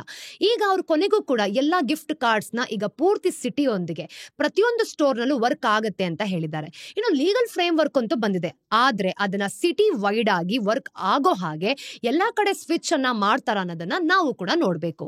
ಹಾಗಾದ್ರೆ TDR ಸಿಸ್ಟಮ್ ಅಲ್ಲಿ ನಿಖರವಾಗಿ ಚೇಂಜ್ ಆಗಿದ್ ಏನು ಅಂತ ಬ್ರೇಕ್ ಡೌನ್ ಮಾಡೋಣ. ಮೊದಲು TDR ನ ಗೌರ್ಮೆಂಟ್ ಸೆಟ್ ಅಂದ್ರೆ ಈ ಒಂದು ಗೈಡೆನ್ಸ್ ವ್ಯಾಲ್ಯೂನ ಬಳಸ್ಕೊಂಡು ಕ್ಯಾಲ್ಕುಲೇಟ್ ಮಾಡಲಾಗ್ತಿತ್ತು. ಇದು ಮಾರ್ಕೆಟ್ ಪ್ರೈಸ್ ಗಿಂತ ತುಂಬಾನೇ ಕಡಿಮೆ ಇತ್ತು. ಈಗ TDR ನ ಕರ್ನಾಟಕ ಸ್ಟಾಂಪ್ ಆಕ್ಟ್ ಗೈಡ್ನೆಸ್ ಈ ಒಂದು ವ್ಯಾಲ್ಯೂನ ಬಳಸ್ಕೊಂಡು ಕ್ಯಾಲ್ಕುಲೇಟ್ ಮಾಡಲಾಗುತ್ತೆ. ಅಂದ್ರೆ ಸ್ಟಾಂಪ್ ಆಕ್ಟ್ ಮೂಲಕನೇ ಕರ್ನಾಟಕ ತಾನೇ ಹಣನ ಗಳಿಸ್ಕೊಳ್ಳೋದು ಅಂತ. ಸೊ ಇದು ತುಂಬಾನೇ ರಿಲೆವೆಂಟ್ ಆಗಿದೆ. ಇವತ್ತು ರಿಯಲ್ ಮಾರ್ಕೆಟ್ ಡೇಟಾ ಮೇಲೆ ಬೇಸ್ಡ್ ಆಗಿದೆ. ಅಂದ್ರೆ ಆಕ್ಚುಯಲ್ ಟ್ರಾನ್ಸಾಕ್ಷನ್ ಮತ್ತೆ ಒಂದು ಪ್ರಿವೇಲಿಂಗ್ ಮಾರ್ಕೆಟ್ ರೇಟ್ ಸೇರಿಸಿದಂತೆ ಇದು ಯಾವುದೇ ಲೊಕ್ಯಾಲಿಟಿಯಲ್ಲಿ ಪ್ರಾಪರ್ಟೀಸ್ ಗಳನ್ನ ನೋಡಿದಾಗ ನಿಜವಾಗ್ಲೂ ಕೂಡ ಯಾವ ಪ್ರೈಸ್ಗೆ ಕೊಂಡ್ಕೊಳ್ಳಲಾಗುತ್ತೆ ಮತ್ತೆ ಮಾರಾಟ ಮಾಡಲಾಗುತ್ತೆ ಅನ್ನೋದನ್ನ ಹೆಚ್ಚು ಅಕ್ಯುರೇಟ್ ಆಗಿ ರಿಫ್ಲೆಕ್ಟ್ ಮಾಡುತ್ತೆ. ಅದೇ ದೊಡ್ಡ ಗೇಮ್ ಚೇಂಜರ್ ಅಂತಂದ್ರೆ TDR ಸರ್ಟಿಫಿಕೇಟ್ಸ್ ಈಗ ಕೇವಲ ಲೋಕಲ್ ಪ್ಲಾನಿಂಗ್ ಏರಿಯಾಸ್ ಅಲ್ಲಿ ಮಾತ್ರ ಅಲ್ಲ, ಪೂರ್ತಿ ಗ್ರೇಟರ್ ಬ್ಯಾಂಗ್ಳೂರ್ ಏರಿಯಾದಂತನೂ ಕೂಡ ವರ್ಕ್ ಆಗುತ್ತೆ. ಇದು ಕೊನೆಗೂ ಒಂದು ಯೂನಿಫೈಡ್ ಮಾರ್ಕೆಟ್ ಕ್ರಿಯೇಟ್ಸ್ ಮಾಡುತ್ತೆ ಅಂತ ಗೊತ್ತಾಗುತ್ತೆ. ಹಾಗಿದ್ರೆ ಬೆಟರ್ ಲಿಕ್ವಿಡಿಟಿ ಮತ್ತೆ ಪ್ರೈಸ್ ಡಿಸ್ಕವರಿ ಸಿಗುತ್ತೆ ಅಂತ ಇಲ್ಲಿ ಗೊತ್ತಾಗುತ್ತೆ ನೋಡಿ. ಇನ್ನು ಡೆವಲಪರ್ಸ್ ಕೂಡ TDR ಎಲ್ಲಿ ಅವೈಲೇಬಲ್ ಇದೆಯೋ ಅಲ್ಲಿಂದ ಸೋರ್ಸ್ ಮಾಡಿಕೊಂಡು ಹಾಗೇನೆ ಎಲ್ಲಿಗೆ ಬಿಲ್ಡ್ ಮಾಡ್ತಿದಾರೋ ಅಂತಾನು ಕೂಡ ಬಳಸ್ಕೊಳ್ಬಹುದು. ಇನ್ನು ಸರ್ಕಾರ ಬೇರೆ ಬೇರೆ ಲ್ಯಾಂಡ್ ಟೈಪ್ಸ್ಗೆ ಈ ಒಂದು ಕಾಂಪೋಸಿಷನ್ ಏನಿರುತ್ತೆ ಅಲ್ವಾ, ಇದನ್ನ ಸ್ಟ್ಯಾಂಡರ್ಡೈಸ್ ಮಾಡ್ಕೊಂಡು ಕೂಡ ತೋರ್ಸತ್ತೆ. ಇದರಿಂದ ಸಿಸ್ಟಮ್ ಎಲ್ರಿಗೂ ಕೂಡ ಯೂನಿಫಾರ್ಮ್ ಆಗಿ ಒಂದು ಆಕರ್ಷಿತವಾಗಿದೆ. ಎಲ್ಲವೂ ಈಗ ಇಂಟಿಗ್ರೇಟೆಡ್ ಗೌರ್ಮೆಂಟ್ ನ ಒಂದು ಪೋರ್ಟಲ್ಸ್ ಮೂಲಕನೇ ಆನ್ಲೈನ್ ಅಲ್ಲಿ ನಡೆಯುತ್ತೆ. ಹಾಗೇನೆ ಲಾ TDR ಸರ್ಟಿಫಿಕೇಟ್ಸ್ ಗೆ 7 ಡೇ ಪ್ರಾಸೆಸಿಂಗ್ ಏನಿದೆ ಇದನ್ನ ಕಡ್ಡಾಯ ಮಾಡ್ಕೊಂಡಿದೆ. ಅಂದ್ರೆ 7 ವರ್ಕಿಂಗ್ ಡೇಸ್. ಹಳೆ ಸಿಸ್ಟಮ್ ನಾವು ನೋಡಿದಾಗ 6 ತಿಂಗಳಿಂದ 2 ವರ್ಷಗಳ ಕಾಲ ಡಿಲೇ ಇರ್ತಿತ್ತು. ಅದಕ್ಕೆ ಕಂಪೇರ್ ಮಾಡಿದ್ರೆ ಇದೊಂದು ಮಾಸಿವ್ ಇಂಪ್ರೂವ್ಮೆಂಟ್ ಅಲ್ವಾ.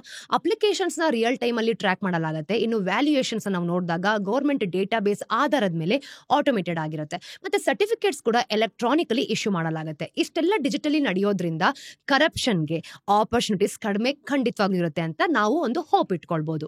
ಆದ್ರೆ ಅವ್ರು ಇದನ್ನ ಯಾಕೆ ಮಾಡಿದ್ರು?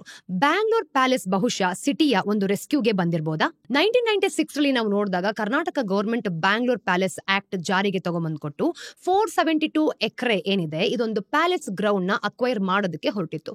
ಪೂರ್ತಿ ಪ್ರಾಪರ್ಟಿಗೆ 11 ಕೋಟಿ ಈ ಒಂದು ಟೋಟಲ್ ಕಾಂಪನ್ಸೇಷನ್ ಸೆಟ್ ಮಾಡಲಾಗಿತ್ತು. ಇನ್ನು ಮೈಸೂರು ರಾಯಲ್ ಫ್ಯಾಮಿಲಿ ಈ ಒಂದು ಆಕ್ವಿಸಿಷನ್ ನ ಸುಪ್ರೀಂ ಕೋರ್ಟ್ ನಲ್ಲಿ ಚಾಲೆಂಜ್ ಮಾಡ್ತು. ಆ ಕೇಸ್ ಅಂದಿನಿಂದ ಪೆಂಡಿಂಗ್ ನಲ್ಲೇ ಇತ್ತು. ಈಗ 28 ವರ್ಷಗಳಾಗಿದೆ. ಇನ್ನು 2014ರಲ್ಲಿ ಪ್ಯಾಲೇಸ್ ಗ್ರೌಂಡ್ ಸುತ್ತಲಿನ ಒಂದು ರೋಡ್ಸ್ ನ ತುಂಬಾ ದೊಡ್ಡದಾಗಿ ಮಾಡಬೇಕು ಅಂತಾನು ಕೂಡ ಪ್ರಪೋಸಲ್ ನ ಇಟ್ರು. ಸಿವಿಕ್ ಏಜೆನ್ಸೀಸ್ ನಾವು ನೋಡಿದಾಗ 15 ಎಕರೆಸ್ ಗಿಂತ ಹೆಚ್ಚು ಅಂದ್ರೆ ಈ ಒಂದು ಲ್ಯಾಂಡ್ ನ 1 ಕೋಟಿ ಮೌಲ್ಯದ TDR ಗೆ ಅಕ್ವೈರ್ ಮಾಡ್ತು. ಈ ಫಿಗರ್ ನಾವು ನೋಡಿದಾಗ Bangalore palace acquisition and transfer act ಪ್ರಕಾರ ಲ್ಯಾಂಡ್ ನ ವ್ಯಾಲ್ಯೂಯೇಷನ್ ಅಂತ ಅವರು ಒಂದು ಕ್ಲೇಮ್ ಮಾಡಿದ್ರು. ಸಿಟಿಯ ಕೇಂದ್ರದಲ್ಲಿರೋ ಪ್ರೈಮ್ ಲ್ಯಾಂಡ್ಗೆ ಅದೊಂದು ತುಂಬಾನೇ ಕಡಿಮೆ ಬೆಲೆ ಆಗಿತ್ತು.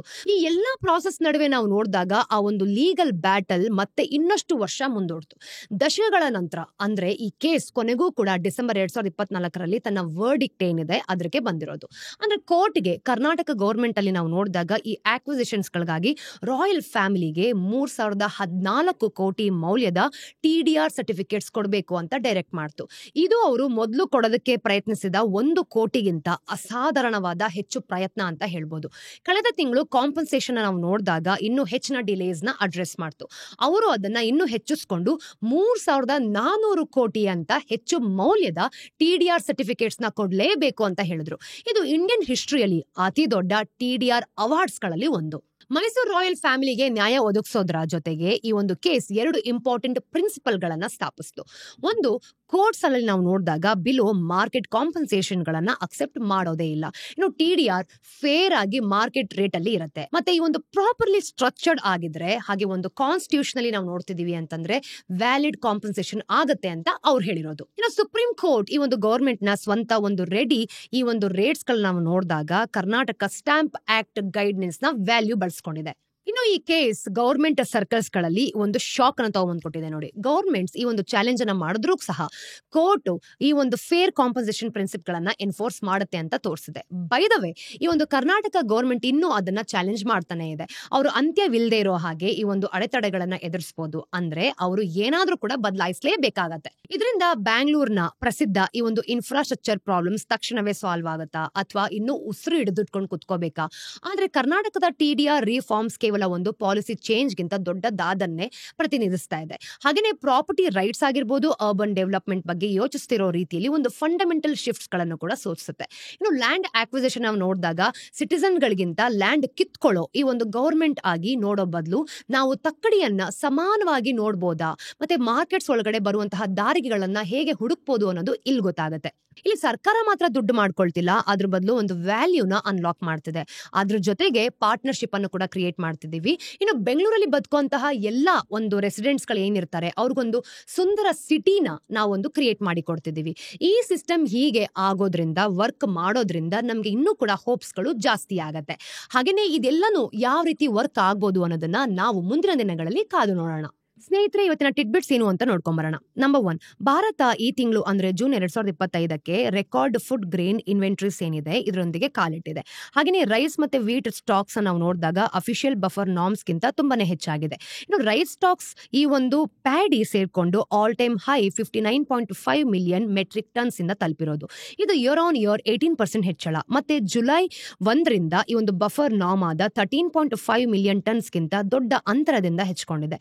ಹಾಗೆಯೇ ವೀಟ್ ಸ್ಟಾಕ್ಸ್ ಕೂಡ 4 ಇಯರ್ ಹೈ ಅಲ್ಲಿದೆ, ಅಂದ್ರೆ 36.9 ಮಿಲಿಯನ್ ಟನ್ಸ್ ತಲುಪಿರೋದು. ಇದು 27.6 ಮಿಲಿಯನ್ ಟನ್ಸ್ ಟಾರ್ಗೆಟ್ಸ್ ಗಿಂತ ತುಂಬಾನೇ ಹೆಚ್ಚು. ಈ ಸೀಸನ್ ನಲ್ಲಿ ನಾವು ನೋಡಿದಾಗ 30 ಮಿಲಿಯನ್ ಟನ್ಸ್ ನಷ್ಟು ಸ್ಟ್ರಾಂಗ್ ವೀಟ್ ಪ್ರೊಕ್ಯೂರ್ಮೆಂಟ್ ಆಗಿದೆ. ಈ ಏರಿಕೆ ಕಾರಣ ಇದು 2021ರ ನಂತರ ಹೈಯೆಸ್ಟ್ ಆಗಿರೋದು.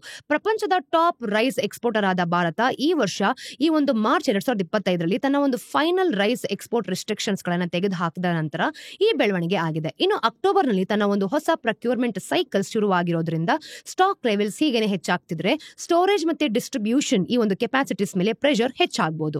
ಎರಡನೇದು, ಪೇಟಿಎಂ ನ ಒಂದು ಶೇರ್ ಇವತ್ತು ಅಂದ್ರೆ ಥರ್ಸ್ಡೇ 10% ತನಕ ಕುಸಿದಿದ್ದು, ಆದ್ರೆ ಕೆಲವು ಈ ಒಂದು ಲಾಸಸ್ ರಿಕವರ್ ಮಾಡಿಕೊಂಡು ಕೊನೆಗೆ 8% ಲೋವರ್ ಆಗಿ ಕ್ಲೋಸ್ ಆಯಿತು. ಇದು ಫೆಬ್ರವರಿ 2024ರ ನಂತರದ ಸ್ಟೀಪೆಸ್ಟ್ ಫಾಲ್ ಅಂತ ಹೇಳ್ಬೋದು. ಈ ಶಾಪ್ ಡಿಕ್ಲೈನ್ ಭಾರತದ ಒಂದು ಫೈನಾನ್ಸ್ ಮಿನಿಸ್ಟ್ರಿಯ ಸ್ಟೇಟ್ಮೆಂಟ್ 1ರ ನಂತರ ಆಗಿರೋದು.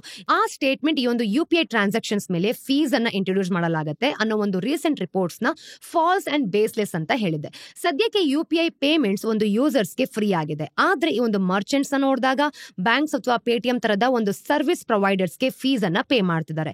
ಈ ಸೆಷನ್ ಅಲ್ಲಿ ಬ್ರಾಡರ್ ನಿಫ್ಟಿ 50 ಇಂಡೆಕ್ಸ್ ಕೂಡ 0.2% ಅಷ್ಟು ಸ್ಲಿಪ್ ಆಯಿತು. ಇನ್ನು UBS ಪ್ರಕಾರ ಹೊಸ ಇನ್ಸೆಂಟಿವ್ಸ್ ಅಥವಾ ಫೀ ಸ್ಟ್ರಕ್ಚರ್ಸ್ ಇಲ್ಲದಿದ್ರೆ FY26 ಮತ್ತೆ 27 ರಲ್ಲಿ ಪೇಟಿಎಂ ನ ಅಡ್ಜಸ್ಟೆಡ್ ಕೋರ್ ಪ್ರಾಫಿಟ್ಸ್ ಅಲ್ಲಿ 10% ಗಿಂತ ಹೆಚ್ಚು ಡ್ರಾಪ್ ಆಗಬಹುದು. ಈ ಕ್ಲಾರಿಫಿಕೇಶನ್ ಪೇಟಿಎಂಸ್ಗೆ ಸೆಂಟಿಮೆಂಟ್ ನೆಗೆಟಿವ್ ಆಗಿದೆ ಅಂತ ಹೇಳಲಾಗ್ತಿದೆ. ಯಾಕೆ ಅಂತಂದ್ರೆ ಅದರ ಒಂದು ಸ್ಟ್ರಾಟಜಿಕ್ ಡಿಪೆಂಡೆನ್ಸ್ UPI ಮಾನಿಟೈಸೇಷನ್ ಮೇಲಿದೆ. ಕೊನೆಯ ಟಿಡ್ಬಿಟ್, ಐನಾಕ್ಸ್ ವಿಂಡ್ ಲಿಮಿಟೆಡ್ ತಮ್ಮ ಒಂದು ಹೋಲ್ಡಿಂಗ್ ಕಂಪನಿಯಾದ ಐನಾಕ್ಸ್ ವಿಂಡ್ ಎನರ್ಜಿ ಲಿಮಿಟೆಡ್ ನ ಒಂದು ಅಬ್ಸರ್ವ್ ಮಾಡ್ಕೊಳ್ಳಲಾಗ್ತಿದೆ. NCLT ಈ ಒಂದು ಚಂಡೀಗರ್ ಬೆಂಚ್ ನಿಂದ ತನ್ನ ಒಂದು ಮರ್ಜರ್ ಅಪ್ರೂವಲ್ ಸಿಕ್ಕಿದ ನಂತರ ಈ ಬೆಳವಣಿಗೆ ಆಗಿದೆ ಅಂತ. ಈ ಸ್ಕೀಮ್ ನ ಅಡಿಯಲ್ಲಿ ನಾವು ನೋಡಿದಾಗ IWEL ಶೇರ್ ಹೋಲ್ಡರ್ಸ್ ತಮ್ಮ ಹತ್ರ ಇರೋ ಪ್ರತಿ 10 ಶೇರ್ಸ್ಗೆ IWL ನ 632 ಶೇರ್ಸ್ ಪಡಿತಾ ಇದ್ದಾರೆ. ಈ ಮರ್ಜರ್ IWL ನ ಲಯಬಿಲಿಟೀಸ್ ಪ್ರಕಾರ 2050 crores ನಷ್ಟು ಕಡಿಮೆ ಮಾಡೋ ನಿರೀಕ್ಷೆ ಇಟ್ಕೊಂಡಿದೆ. ಇದರಿಂದ ಅವರ ಬ್ಯಾಲೆನ್ಸ್ ಶೀಟ್ ಗಣನೀಯವಾಗಿ ಇಂಪ್ರೂವ್ ಆಗ್ತಿದೆ ಕೂಡ. ಈ ಒಂದು ಕನ್ಸಾಲಿಡೇಷನ್ ವಿಂಡ್ ಎನರ್ಜಿಗೆ ಸಂಬಂಧಪಟ್ಟ ಎಲ್ಲಾ ಅಸೆಟ್ಸ್ ಮತ್ತು ಆಬ್ಲಿಗೇಷನ್ಸ್ ಒಂದೇ ಸಿಂಗಲ್ ಲಿಸ್ಟೆಡ್ ಎಂಟಿಟಿ ಅಡಿಯಲ್ಲಿ ಇರುತ್ತೆ. ಈ ಒಂದು ರೀಸ್ಟ್ರಕ್ಚರಿಂಗ್ ನಾವು ನೋಡಿದಾಗ ಐನಾಕ್ಸ್ GFL ಗ್ರೂಪ್ ದೊಡ್ಡದಾದ ಒಂದು 2 year ಸಿಂಪ್ಲಿಫಿಕೇಶನ್ ಡ್ರೈವ್ ನ ಒಂದು ಭಾಗವಾಗಿದೆ. ಹಾಗೆ ಒಂದು ಪ್ರಮೋಟರ್ ಶೇರ್ ಹೋಲ್ಡಿಂಗ್ಸ್ ನ IWL ಜೊತೆ ಡೈರೆಕ್ಟ್ ಆಗಿ ಅಲೈನ್ ಮಾಡುತ್ತೆ. ಈ ಮೂವ್ ಕ್ಯಾಪಿಟಲ್ ಸ್ಟ್ರಕ್ಚರ್ ನ ಸಿಂಪ್ಲಿಫೈ ಮಾಡುತ್ತೆ ಕೂಡ, ಮತ್ತೆ ಆಪರೇಷನಲ್ ಎಫಿಷಿಯನ್ಸಿ ಹಾಗೂ ಫೈನಾನ್ಷಿಯಲ್ ಕ್ಲಾರಿಟಿ ಕೂಡ ಹೆಚ್ಚು ಮಾಡುವಂತಹ ಗುರಿಯನ್ನ ಹೊಂದ್ಕೊಂಡಿದೆ. ಫ್ರೆಂಡ್ಸ್, ಇದಷ್ಟು ಇವತ್ತಿನ ಝೀರೋದಾ ಮಾರ್ಕೆಟ್ಸ್ ನ ದ ಡೈಲಿ ಬ್ರೀಫ್ ನ ಅಪ್ಡೇಟ್. ಮತ್ತಷ್ಟು ಅಪ್ಡೇಟ್ಸ್ ಒಂದಿಗೆ ನಾನು ನಿಮಗೆ ಮುಂದಿನ ವಿಡಿಯೋಲಿ ಸಿಗ್ತೀನಿ. Till then take care.